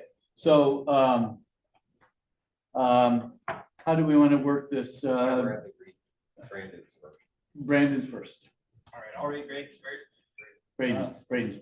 He said, "Hello, my name is Braden Baldahl, and I'm eager to contribute to the alumni board. I graduated last May with a degree in Ag Systems and Tech Management, which has equipped him with a strong foundation in strategic planning and operational efficiency. He's been working in Dallas-Fort Worth since last June as an equipment engineer for Hewitt. It's a big construction company down there. In this role, he is responsible for planning and scheduling routine maintenance for all company-owned machines, optimizing their performance and minimizing downtime. His experience in AGR have honed his skills in project management, resource allocation, and problem solving, which he believes are highly transferable to the responsibilities of a board member. It is driven by his desire to give back to the fraternity that played a significant role in his professional and personal development during undergrad. He's committed to supporting current members and promoting the values and traditions that make our fraternity unique. He is very confident that his skills, experiences, and dedication make him a strong candidate for the alumni board." Thank you, Riley. Okay, David, you want to? Jeez, you got formal all over. Yeah.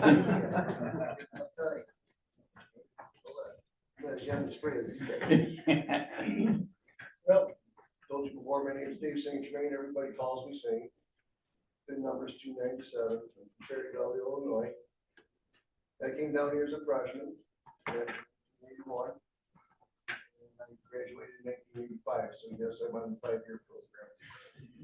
I have a degree in animal industries and a degree in European studies.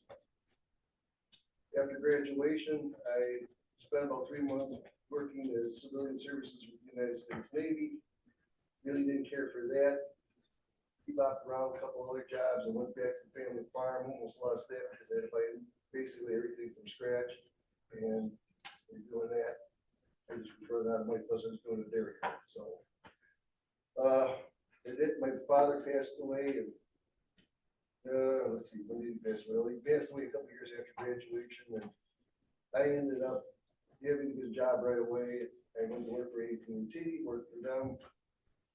Started at the bottom, worked my way up the corporate ladder, and became an executive for the last 7 years with AT&T until I retired. Left there, went to work for Frontier because, well, they made me an offer I couldn't refuse. They had a layoff. I volunteered to leave, so one of the younger guys could get a job. I didn't need it. I had the money. Drove my wife nuts for 3 years or 3 months. And she said to get back to work. I got a call from AT&T. come back and retake over my old position. Once again, it was an offer I couldn't refuse. So that's where I'm at. The last 12 years, well, ever since graduation, a bunch of us have always hung out. Dave Ebert, Bob Lane, Dave Beckview, Harvey and stuff. We've all kind of got together. 12 years ago, we decided to make it official and we called it Sing Fest. We average between 20 to 50 alumni associates there. Occasionally, we get actors from other fraternities, or from AGRs from other colleges, because we're up, U of I and Illinois State are closer to us, and they're in that area, so they'll come on up to the party. Last year we didn't do it because, well, we were hosting a summer meeting. So this year it's back on, it's usually over Labor Day weekend, and everybody's invited. We provide food, usually a horse trough full of cold beer, big bonfire, and younger guys stay up until 1, 2 o'clock. Us older guys usually, well, we've been trying to make it midnight, but usually 10 o'clock we're all out. Love you guys. This fraternity has been such a big part of my life. And most of these guys here that are alumni, I've known for the 5 years I was in school, or I got to know, and every one of them, if I had a problem or emergency, something life threatening, I could call any one of them, and they would be there as fast as they could. I don't have to talk to them for years. I can call Harley and say, hey, dude, the house is on fire, I'm gonna lose the house, the farm, or whatever, can you get your butt down here to help? He'd be there within 2 hours. I'll guarantee that. Just like you guys, you call me and say, hey, Saint, I'm an AGR, I need your help. I'm over in Lena, Illinois, or up north, can you come help me? I'll be there for you. Within a couple hours, wherever you're at, I'll be there. So, you want to elect me for the board? Be my guest. If not, I'm not hurt. I'm always volunteering. I'm always there to help. So, thank you very much. Thanks, Dave.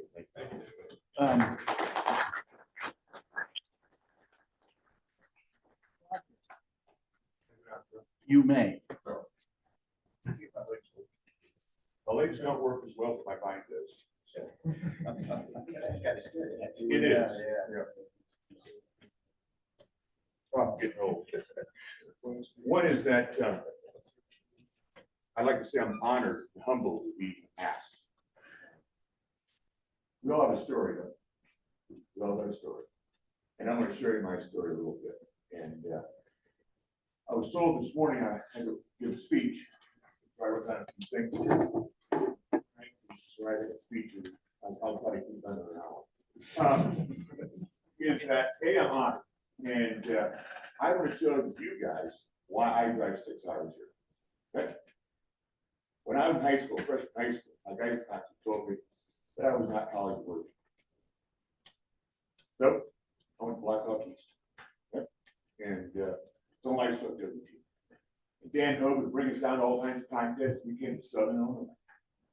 I don't remember the classes at all. I do remember a couple things.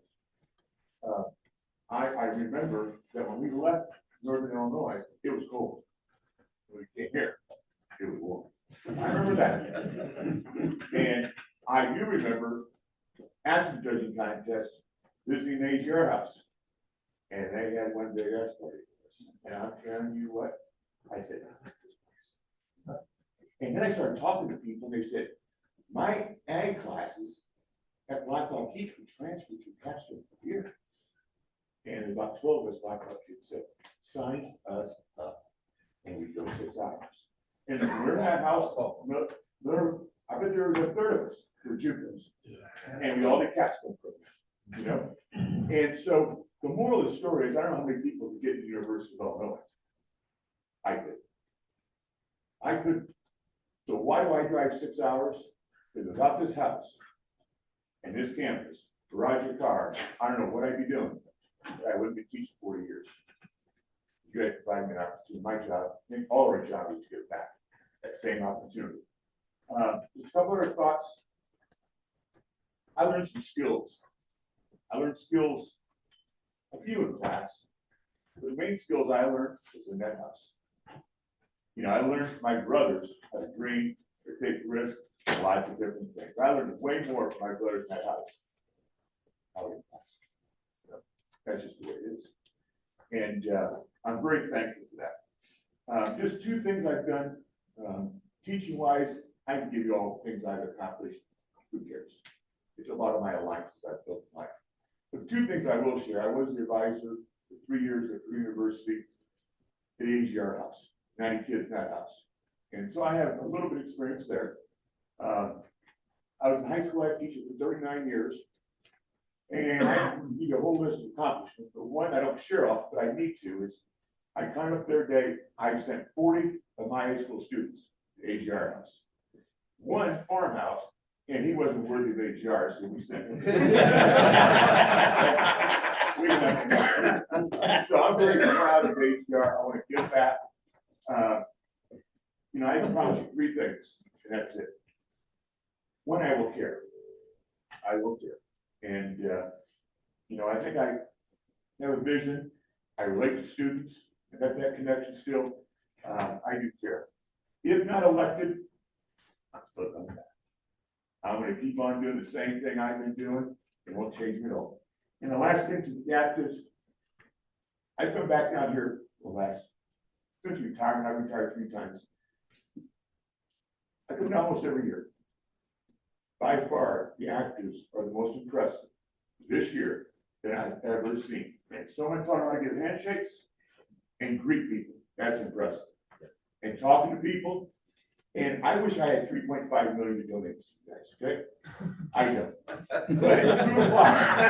But at 2 o'clock, Smile and I are going to be at PK's, okay? And you don't need money, do they? No. We'll take care of it. Come share with us. We won't get drunk. We got to get ready for tonight. But if you got any concerns like that, come see us. I can't give you 3.5, I can give you.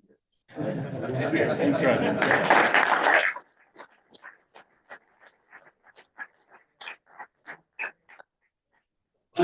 Yeah.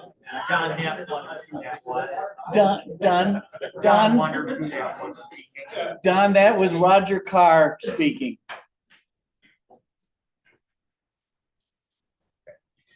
Before, Zach, I'm sorry, I just have to interrupt one. I have to talk to Mike. Do you have Brenda Reedy's text? Do you have her phone? Do you have her phone? Yeah. Can you text her and tell her we're running a little late? Well, you will text her as soon as we're ready. Okay. To log in. Glad. It won't be too much longer, but I didn't want her to just wait on hold on Zoom. Okay. Sorry. Okay, Zach. Perfect.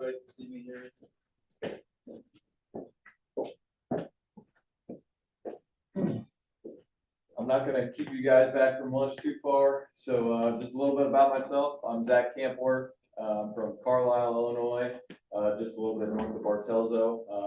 Me and my family run a 150 sow farrow to finish hog operation, and then 1,200 acres of row crop, corn, wheat, beans. I graduated in May with a degree in ag economics with a minor in plant and soil sciences. I graduated with an associate's degree from Kaskaskia College 2 years before that, farm business management, crop science, and animal science. One thing I did have to say, the KC SIU connection is real. It's cool. Roger, the JUCO stories are awesome. I'm really a big proponent of that, and we've got a couple guys here that went to JUCO to SIU to AGR route. I'm pretty proud of that myself. So anyway, just a little bit about myself. Why I'm running for this, I feel like our fraternity is kind of at a turning point here where we can all agree that I think we're headed in a good direction, in the right direction. We can also agree that we've got some things we need to work on, some things we need to get better at, especially the housing situation. And I think that the less friction, the more transparency, and the more communication we can have between the alumni and the actives, the better. And that's how we're going to kind of get through this thing. That's how we're going to make this thing work. And the only way to do that is to get together in times like these and just get together and hammer stuff out and work on it. Because that's what people in ag do. We just get stuff done, you know. So really, that's kind of all I have to say about myself. I'm super proud of these actives. We've done a lot with the cards we got dealt, but there's still more to work on. And I just really want to say thanks to everyone here for caring enough to, take off from work early on Friday, come to the ag banquet, come here today. I know that obviously we don't all have the same opinions about some things, but I can tell that we all care enough to be here and to work on things. So thank you, appreciate it. Thanks, Zach.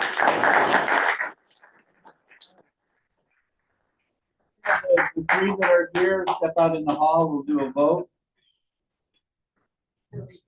Rick, can you add one thing? Yeah. Who's the remaining four on the board?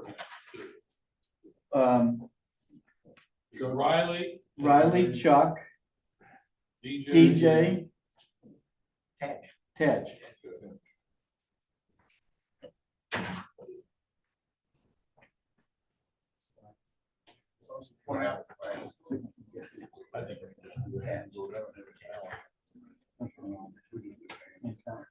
This is just the alumni voting too, right?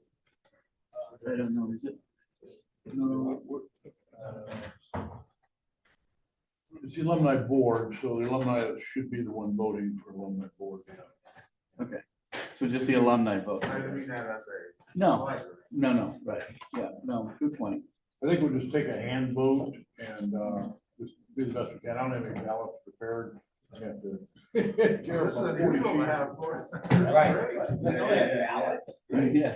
Usually it's, so you should be able to vote twice, so we're putting you on your honor system. Yes, right? on the honor system to vote twice. Yeah, Yes. you're right. Okay. Is correct. All right, There's we're gonna start with. All All right, so if you guys online can raise your hand thing, yeah, and then vote twice. So we'll start with Zach. All in favor of Zach on the board? I can't see Eric, so Don. Eric, we can't see your hand. Or Tej or Dino, so you're just, okay. Okay, so all we've got, so Zach is just Don. Okay, so we got 60. Okay. They could always open their mic and say, I. Yeah. Yeah, Ted raised his hand. Tej did raise his hand for Zach? Yeah. Oh, he did, Tej, Nick, and Don for Zach. Okay, thank you, guys. Me too. Yeah. Oh, Dino, I didn't get Dino. Did you get? Yeah. Dino? Yeah. Yeah, me too. Okay, we got you two now, all right. Roger Carr. Roger Carr. Roger Carr next. All right, Don, Nick. Eric, Don, Nick, Eric. Don, Nick, Eric, is that, am I seeing correct? There's just the three? Who is? Dave. Oh, Dave is also there. Oh, yeah. Hey, I don't know who we're voting on right now. I'm sorry. Oh, Ted, we're voting on Roger Carr right now. Roger Carr. Thank you. Then my hand will be up. Okay, Dave Becky has it. 23. how many is that for? Dino just voted also. Dino voted. 24. Okay, 24, okay. A little slow there. All right, So Brandon. Braden Baldoff. Anybody for Braden? Okay. How about the screen? Anybody for Braden up on the screen? Okay. Okay. And David. Dave St. Germain next. 1, 2, 3, 4, 5, 6. Six here. I got a Dino and I got a 7. just Dino, right, guys? Is that all you see? Oh, and Dave Becky. Okay. 8. Dave Becky. Okay. 8. Okay. So it's a pretty wide division, 19 for Zach, 24 for Roger, 1 for Braden, and 8 for David. All right, so the two new board members will be Zach and Roger. Okay.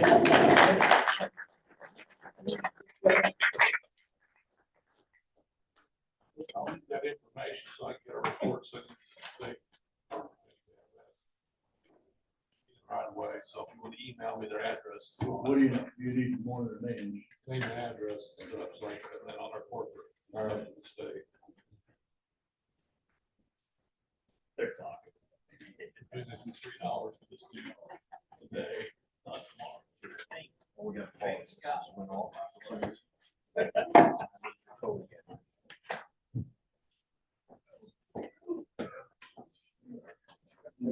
You just email me that, Rick.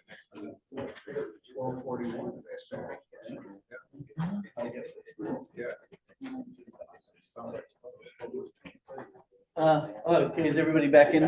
Yeah, I think everybody's back. Okay, so the votes were taken and Roger and Zach are our two new board members.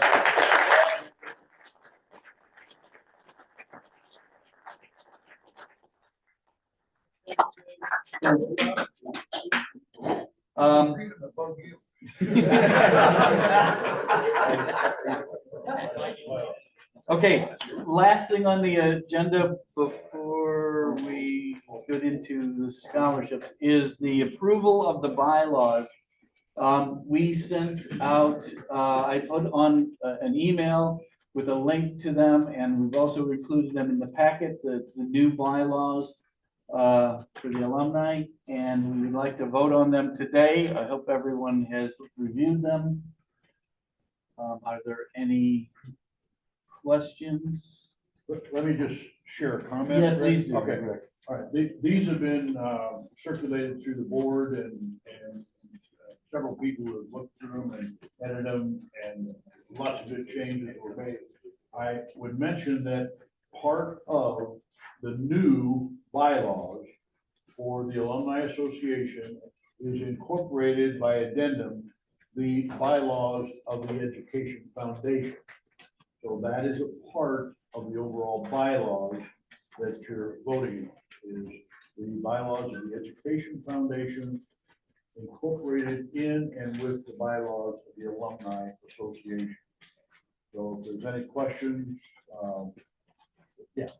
I would move that the bylaws be accepted as written in the packet with the addendum.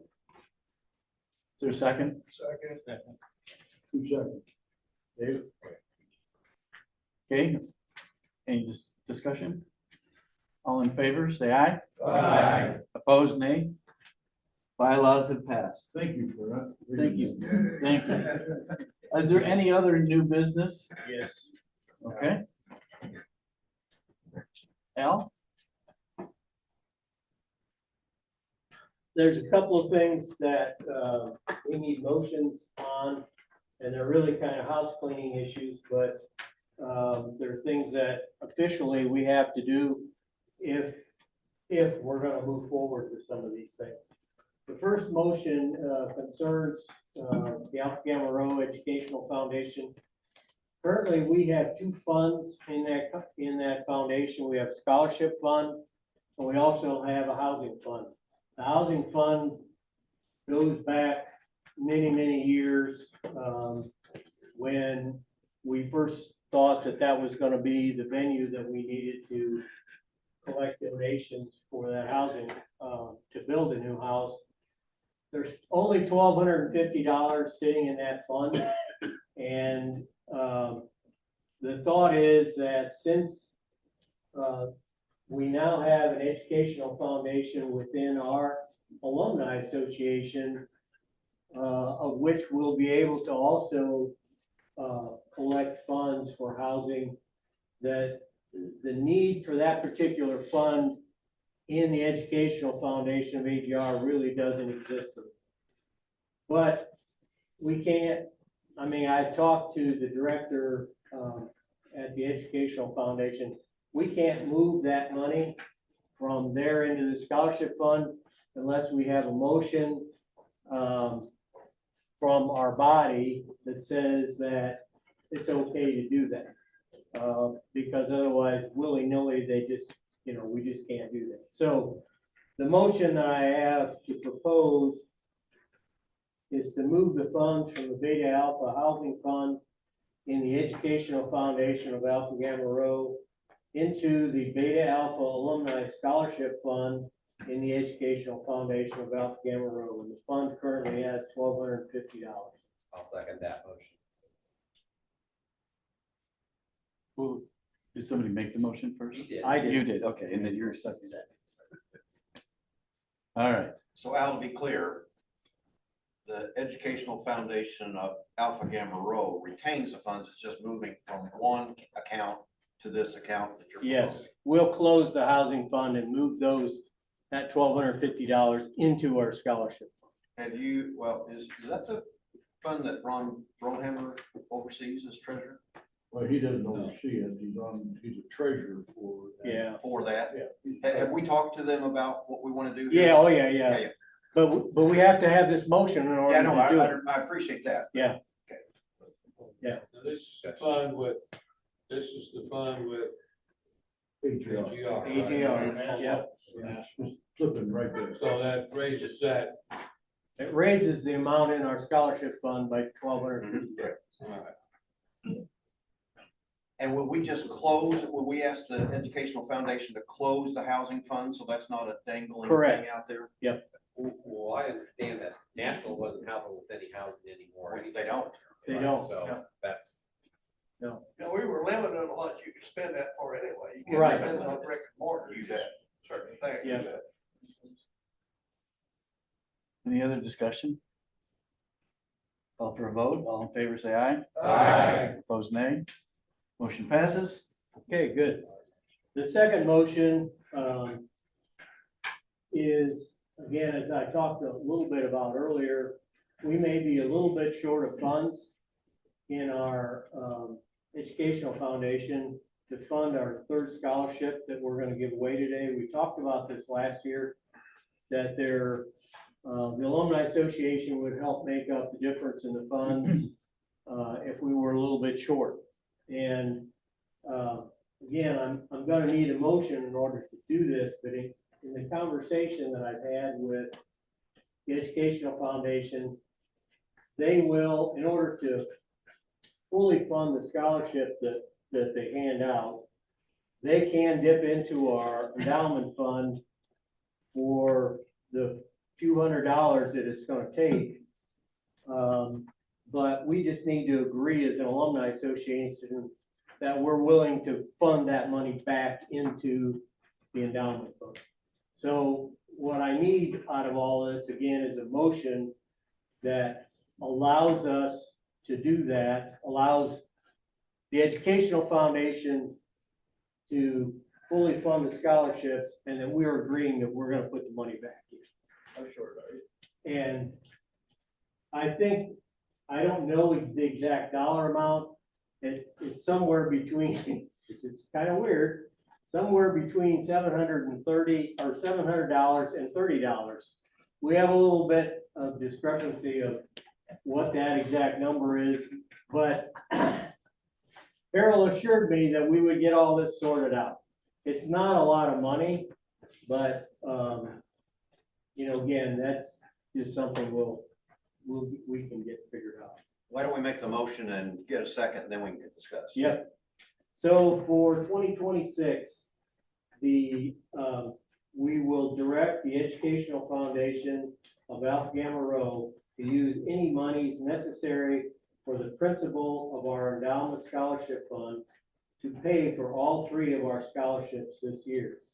Beta Alpha Alumni Association will reimburse our scholarship fund in the Educational Foundation of Alpha Gamma Rho up to the amount withdrawn from the principal. And we may need up to about $700. That's the approximate amount. Is there a second? Second.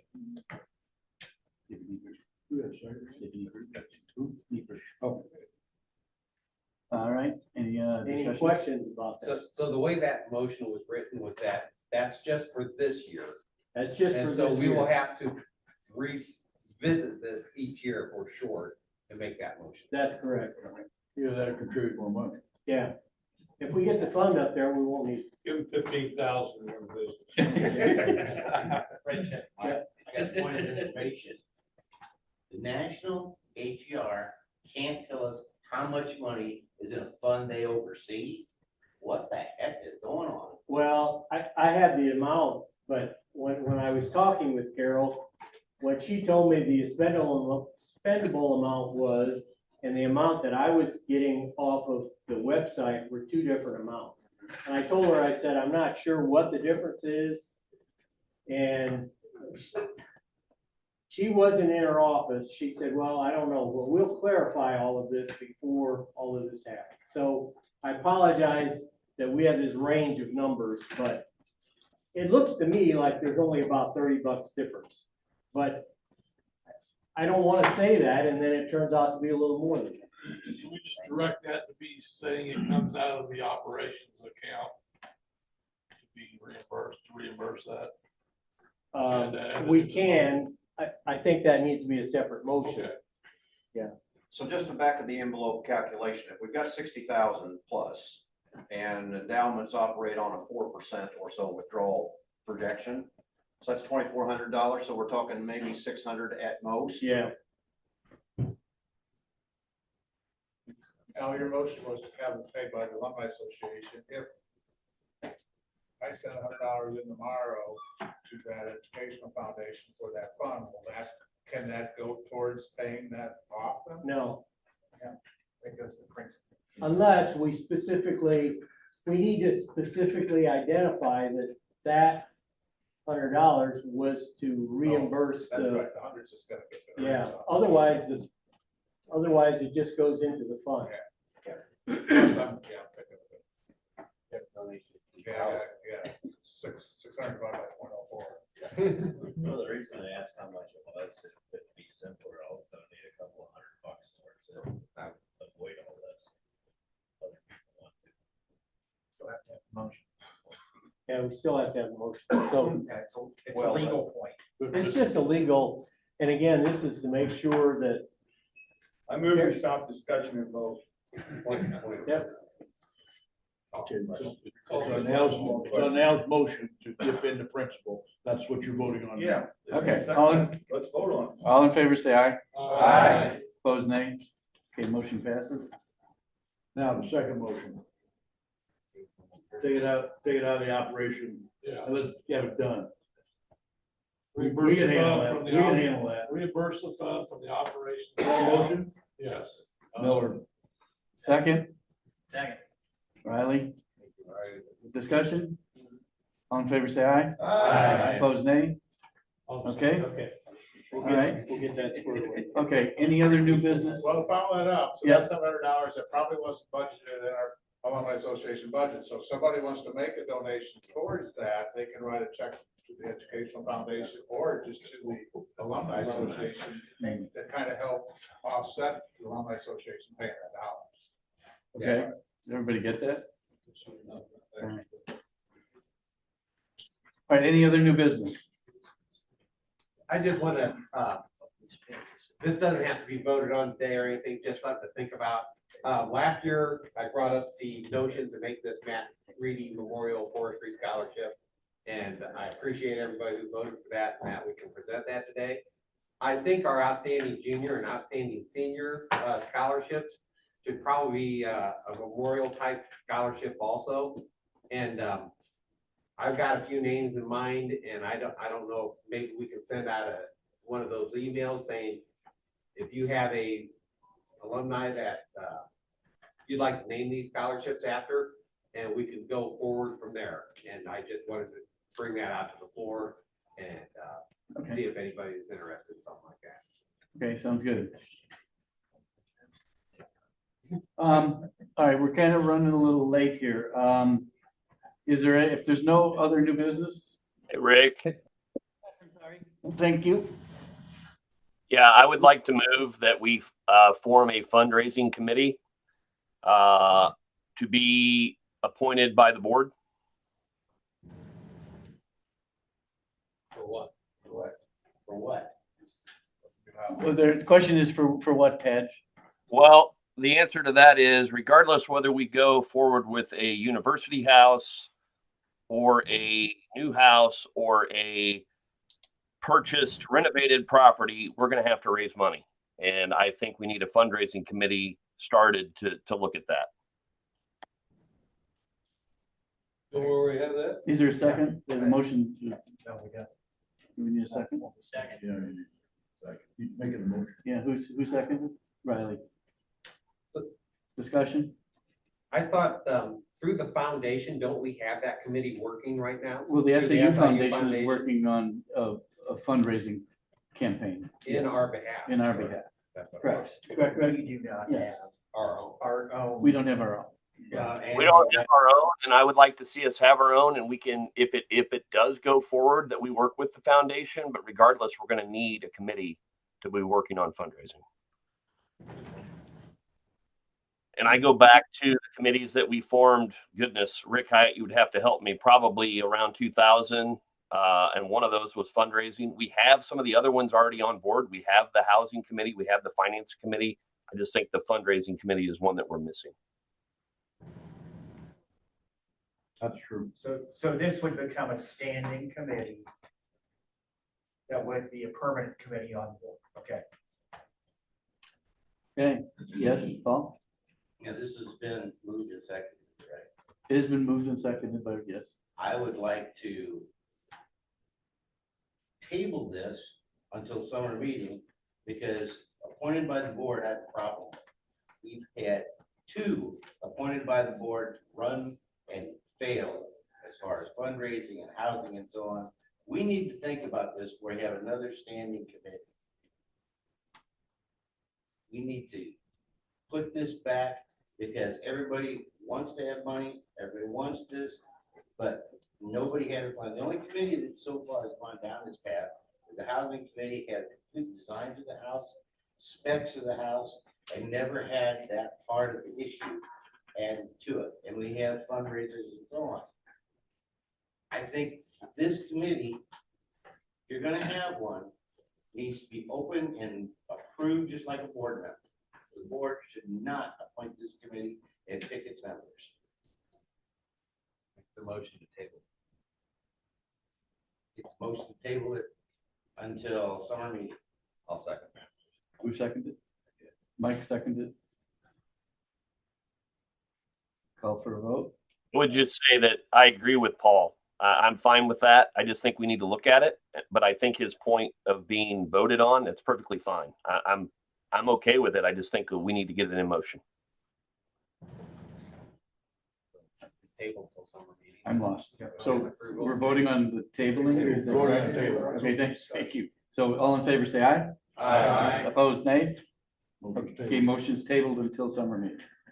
Okay, Steve? Rick, I have a question, just a point of information.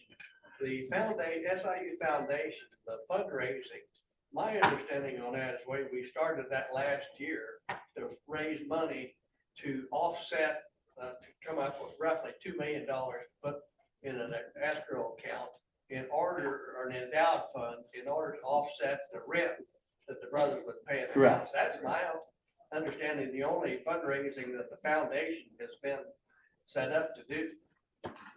That is correct. That's That is correct. Chuck? I'd like to also add, any fundraising to buy or build our own is a different animal altogether. Right. Absolutely. Okay. Well, can we make this fundraising like a slush fund? I mean, is there any problem where we need something for the house? No. You can't do it that way? No. It- The accountants say no. Not an accountant. Yeah. but I would think you could just make one big slush fund, so like, you wanna buy garbage cans for these guys, you wanna buy the garbage cans. Is this talking about, I mean, to make a donation to be tax deductible, it's gotta go through the foundation. doesn't Okay, it? go through, yeah. And we now have 3. We have the SIU, we have the AGR, and we have our own. We have our own. So either ours or SIU's, right? They're both tax deductible. Correct. Any other new business? I Yes. think the point on this is to get the ball rolling, because we've been talking about fundraising for 20 years. And we haven't moved forward, so Okay, we need to start collecting checks or commitments. I think the idea, of course, this one is the big fundraising for a house, Rick, you've done some special things and we need 5,000 for home Right. improvements. I think that can go on as an ad hoc thing as needed. Right. You know, separate from this. Correct, okay, yes, Chuck. Let me add that drawings we put together for a new house there in Greek Grove, we did that with the intention of showing the numbers, what we're talking about. So that they're more attuned to donate when they actually see where the money's going. Okay. All right, thanks. Any other new business? Yes. Guys, I can remember 25 years ago, we bought the house south of town, it was a building south of town, and we were gonna remodel it and make it a attorney house. And since then, we've changed directions, and these guys are living in a building that, oh my God, I was in there 3 years ago, and I've dozed buildings that were in better shape than what that is. Sorry, guys. But, you know, it's high time. We've got to do something here. The university, do I honestly think that they're going to get, you know, we're going to be in a house on campus in 5 years? No. I don't think they're going to do it. I think they're going to feed us along. I can remember as an active sitting in the old kitchen at these meetings, and yeah, the university wants us for one reason. Once we realize that, then we're going to realize that we should have went out on our own. I think we need to. I think we really need to think about if we want to be with them or without them. But 5 years is a long time. That house, there's no way the guys can stay there for 5 years. I don't think so. I don't think they're gonna stay there past next year. But where do they go? Because the rest of that houses that are available are about the same shape. Well, we're talking about short term is possibly like a floor on Thompson Point or something at this point.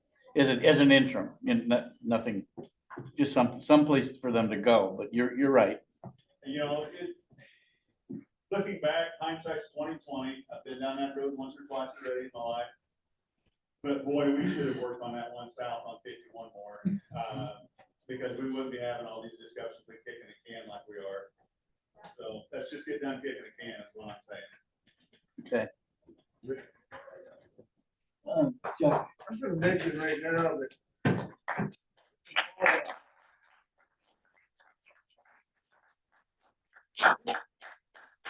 2 years ago now, we met with John Lanzini, who is the manager for the city of Carbondale for planning.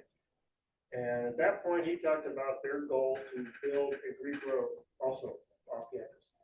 They knew that Greek Grove was down and they were gonna come back, and they have got a goal to actually put together a development where the Greek sororities, fraternity and sorority can go in and build.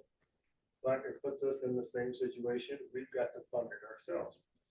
Their plan was to take down a bunch of Section 8 housing here south someplace and develop that property just off campus.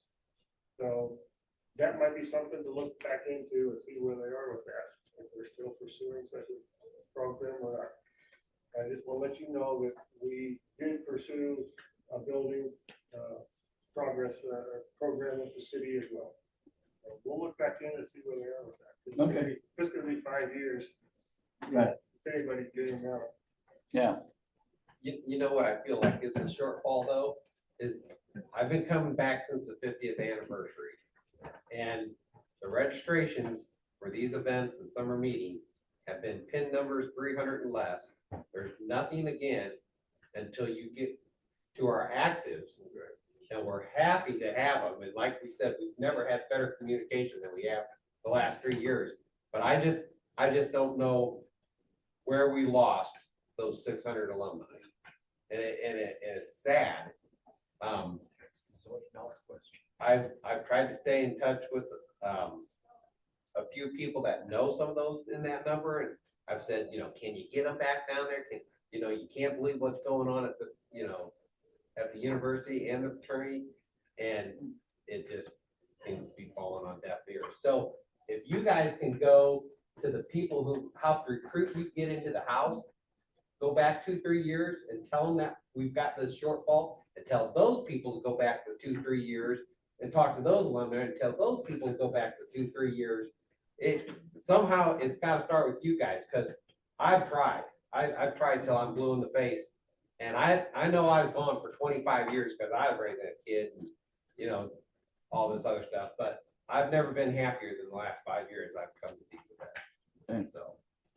Yep, Paul. And before we push the panic button, ever since I was board president, 4 years that we're gonna admit right now, it's been always the same thing. Guys just coming out of the house, really aggressive, want to be part of it, want to help, and God love them. But life happens. Right. You guys are gonna find somebody, get married, have kids. Your career is gonna say, okay, do you want to go to the AGR function, or do you want to get on a plane and get this promotion? There's a country western or something like that. Life happens. When the kids get by, if you establish yourself in a good job, you'll come back. And it's just the cycle of life. So don't push the panic button yet. They're not totally gone. They're just living their lives. 300 through 600 ought to be. Once you're gone for a lot of years, it's very hard to get back. Yeah, I know we gotta, sorry, but we really gotta wrap this up because we've got 3 scholarships to give right now. I move that we adjourn. Okay. Okay. Moved and adjourned, seconded, all in favor say aye. Aye. Okay, if everyone would stay here, even though we've adjourned, we are going to give out the scholarships here and now, and the reason for that is we have Brenda Reedy, who is going to make a presentation on her husband's scholarship, Matt Reedy. And she's gonna be on the Zoom call. So we wanna get her, yep, so I'm Hey, gonna, Randy, ask the ladies to come in. It's okay. Ask the ladies to come in. So you want to go ahead with that and I'll do these other 2? well, I'm not gonna admit her yet. Mike Nauman, Come on in, come on in. Mike Nauman, just tell her, give us, what do you think, Al? 10 more minutes? Yeah, at the most. 10, just tell her, give us 10 more minutes and we'll admit her. We'll do the first 2 scholarships. Yeah, come on first, in. We're gonna do a scholarship. and then we'll do right the now. forestry. Come on in. I'm gonna tell her lots of You can tell her She what? said it's fine though. I just texted her a minute ago. Okay, so she's okay on hold right now. Okay, all right. You might want to watch it. Do you want her to watch the other 2? That's up to her.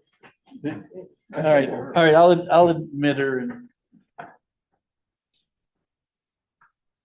right, let me introduce her and then. See if she comes on board here.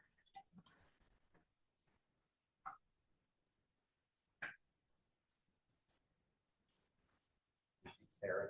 Is she there? Is she Sarah? Brenda, are you there? There, Brenda, There you okay. are. Thank you, Brenda. And then Chris, I take it, correct? You're muted, by the way. And we're gonna give out 2 other scholarships first, and you can stay on the Zoom call, and then we'll introduce you as soon as those 2 are done. How's that? Okay. Okay. Just as kind of a recap, Brother Ron Brohammer was president of the Alumni Association way back in the teens. I say way back in the teens. In 1819, and at that time, when we were able to actually pay off, the Alumni Association was finally able to pay off a lot of our old debts that we had accumulated. Some go back to the sprinkler system in 116 and the purchase of the house on South 51. At one point in time, I'm not sure, we were over $100,000 in debt. But when Brother Rohammer was president of the Alumni Association, we finally were able to clean up all of those old debts from donations and from the raffle and a number of things.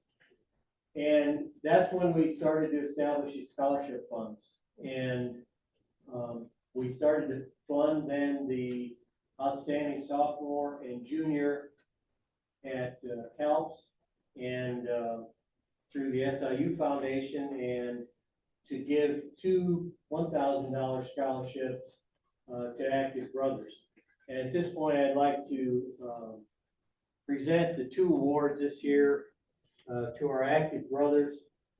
These two brothers, the applications were really good. My only comment is I wish I had more applications because there's certainly, you guys are a great group of guys, and I know that you're deserving of whatever funds that you can avail yourself of through scholarships or anything else, because I'm sure you can use the money. But for the two regular scholarships that we are presenting this year, I would like for Quinn Coombs and Jacob Potter to come forward.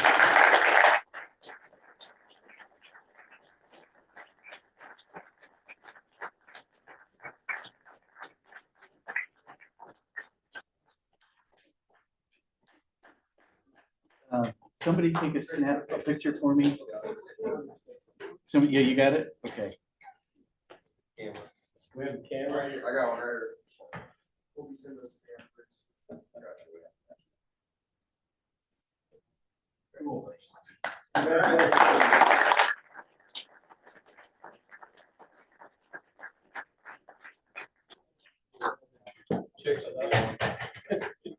Hey, Al, do you mind if I come up there and help you? No, please do.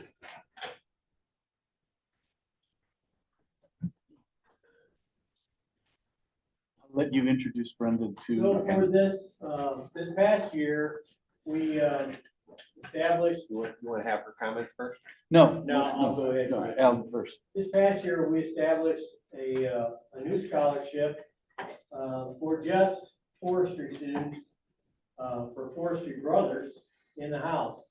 And this all came about really through one of our past brothers, Brother Matt Reedy, that was involved in forestry while he was in SIU. And I'll read just a real brief summary of Matt and how we got this established, and then we'll turn this over. Brother Matt Reedy, pen 242, received his degree in forestry management and went on to 40 years of service in the U.S. Forest Service. His career was marked by dedication and excellence. He worked as a forester in the U.S. Forest Service, where he managed major landscape restoration projects at 5 ranger districts in New Mexico and Washington state. Matt eventually channeled his expertise into providing administrative oversight for fire management on the Smoky Bear Ranger District and as fire and aviation staff officer for the Walla Walla Whitman National Forest in Baker City, Oregon. Matt truly fulfilled his dream coming from the city of Chicago to working for the U.S. Forest Service. Matt would be extremely proud of an applicant that has the same idealistic goals as he did in becoming a forest ranger with his love for wildlands and wildlife. From the city of Chicago to his final resting place in Baker City, Oregon, Matt knew how difficult it was to pursue one's career goals, but with a steadfast conviction and support from family and Beta Alpha brothers, dreams can become a reality. Brenda is with us today and his son, and would like to join us with some comments before we present the award. And you're muted, Brenda, so you just have to unmute. Got it. Okay. There you go. Unmute. So, nice to see all of you. And sorry we couldn't be there, but I got the flu and I was sick for 10 days. It was awful. But we'll do this the best we can. So Mike Nauman asked me a question earlier in the week as to how a kid from Chicago ended up in forestry. And I said, well, I'll tell you on Saturday. So it's Saturday. So it all started when he was in St. Pat's High School. It was a college prep school, and they had some programs out, and that one of them was a YCC crew that would come down to Southern Illinois and work for several weeks doing things that YCC kids do. Fix trails, clean up trash, cut down trees, all those types of things. And after he spent his few weeks down at the Shawnee National Forest, he decided that's what he wanted to do. Before that, he really had no idea, of his direction. But after that, he just decided that, hey, this is what I can do. I think I like this. And so he enrolled in Southern Illinois to go to school. And when he and his dad were there doing some all the registration that years ago, you guys that are old, like, years ago, wasn't like it is nowadays. You didn't go online and get the classes. You walked in with little cards and your schedule, and hopefully someone would input it for you. So as they were doing that, the AGRs had a booth there, and they said, well, come on over and see the house. And Matt's dad's like, hey, we're going to go over there. So they did, and we all know the rest of the story. He became an AGR. And he enjoyed it. And it was a good experience for him. So yeah, he was very adamant about protecting the land and saving it for our future generations. And sometimes that meant that his supervisors didn't see eye to eye with him on his beliefs, but he always was very certain about making sure that people knew that he didn't think this was maybe the right choice they should make. And he always worked to make sure that the Native American tribes and other entities that he worked with, his cattle grazers and things like that, that he kept a very good relationship with all of them, because he knew that it was important for them to be in the loop and for him to know what their concerns were. And he was very adamant about making sure that he spoke with people and knew what was going on, no matter what the situation he was involved in, whether it was in forest management or it was fire or just whatever options came his way. He was always very adamant about making sure that people knew, he knew what the people were thinking.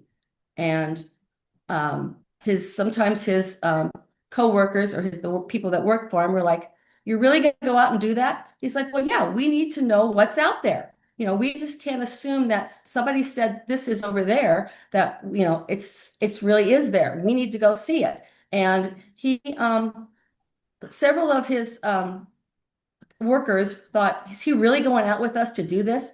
And he's like, yeah, I want to see for myself what it's like. So that's just how he was. He was very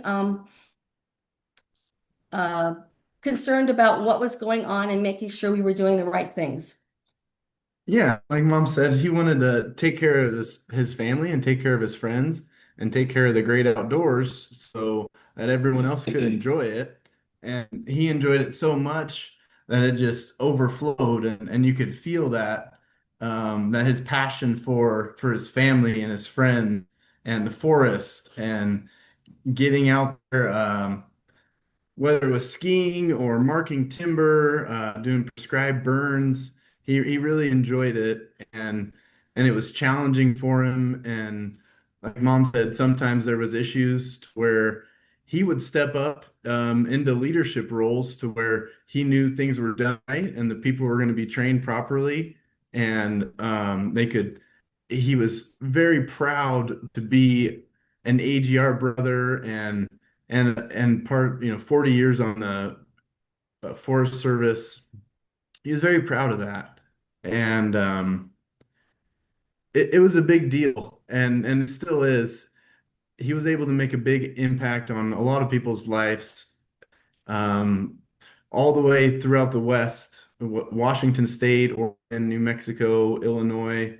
And he's the type of person that the cup overflows, and that's the type of person he was, and you could feel that, and he bring the real passion, and whether it was his faith or his family or his friends, the community, the AGR brotherhood, he gave 100% of what he could do, and he was always proud of that. And so thank you guys for having this scholarship. It means a lot to us. And sorry we couldn't be there today. We really wanted to. But yeah, we wanted to at least get on the Zoom call and chat with you guys. So hopefully you have a little bit better idea about Matt and this scholarship. And so, like I said, really appreciate it. It means a lot to us. Thank you. Thank you. We appreciate you being on the call.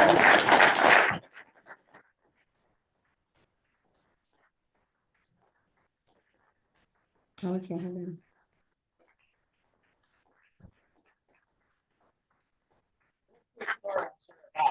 Was, like Paul said, life happens. So shortly after graduation, Matt and Brenda and myself, we found ourselves down here at Foundry.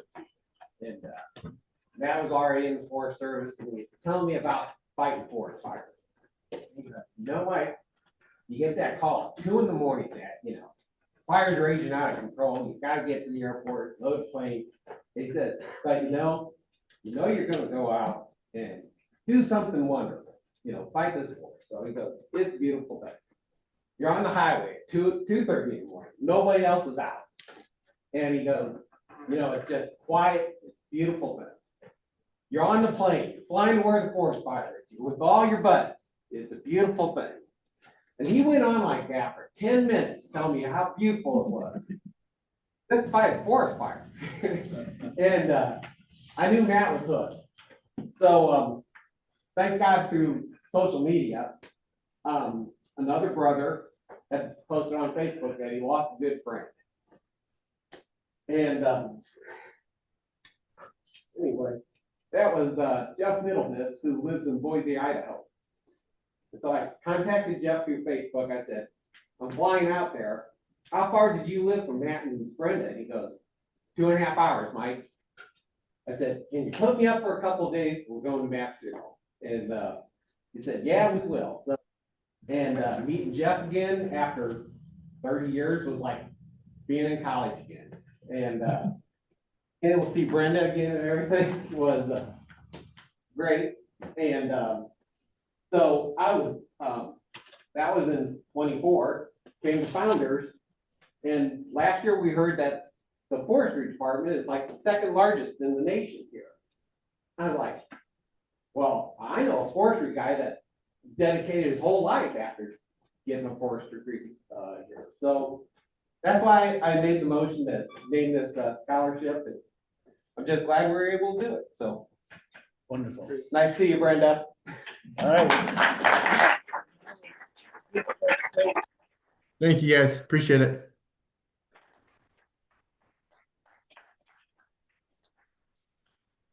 For the Matt Reedy Memorial Scholarship, Forestry Scholarship, I'd like to present that this year to Jacob Morrison.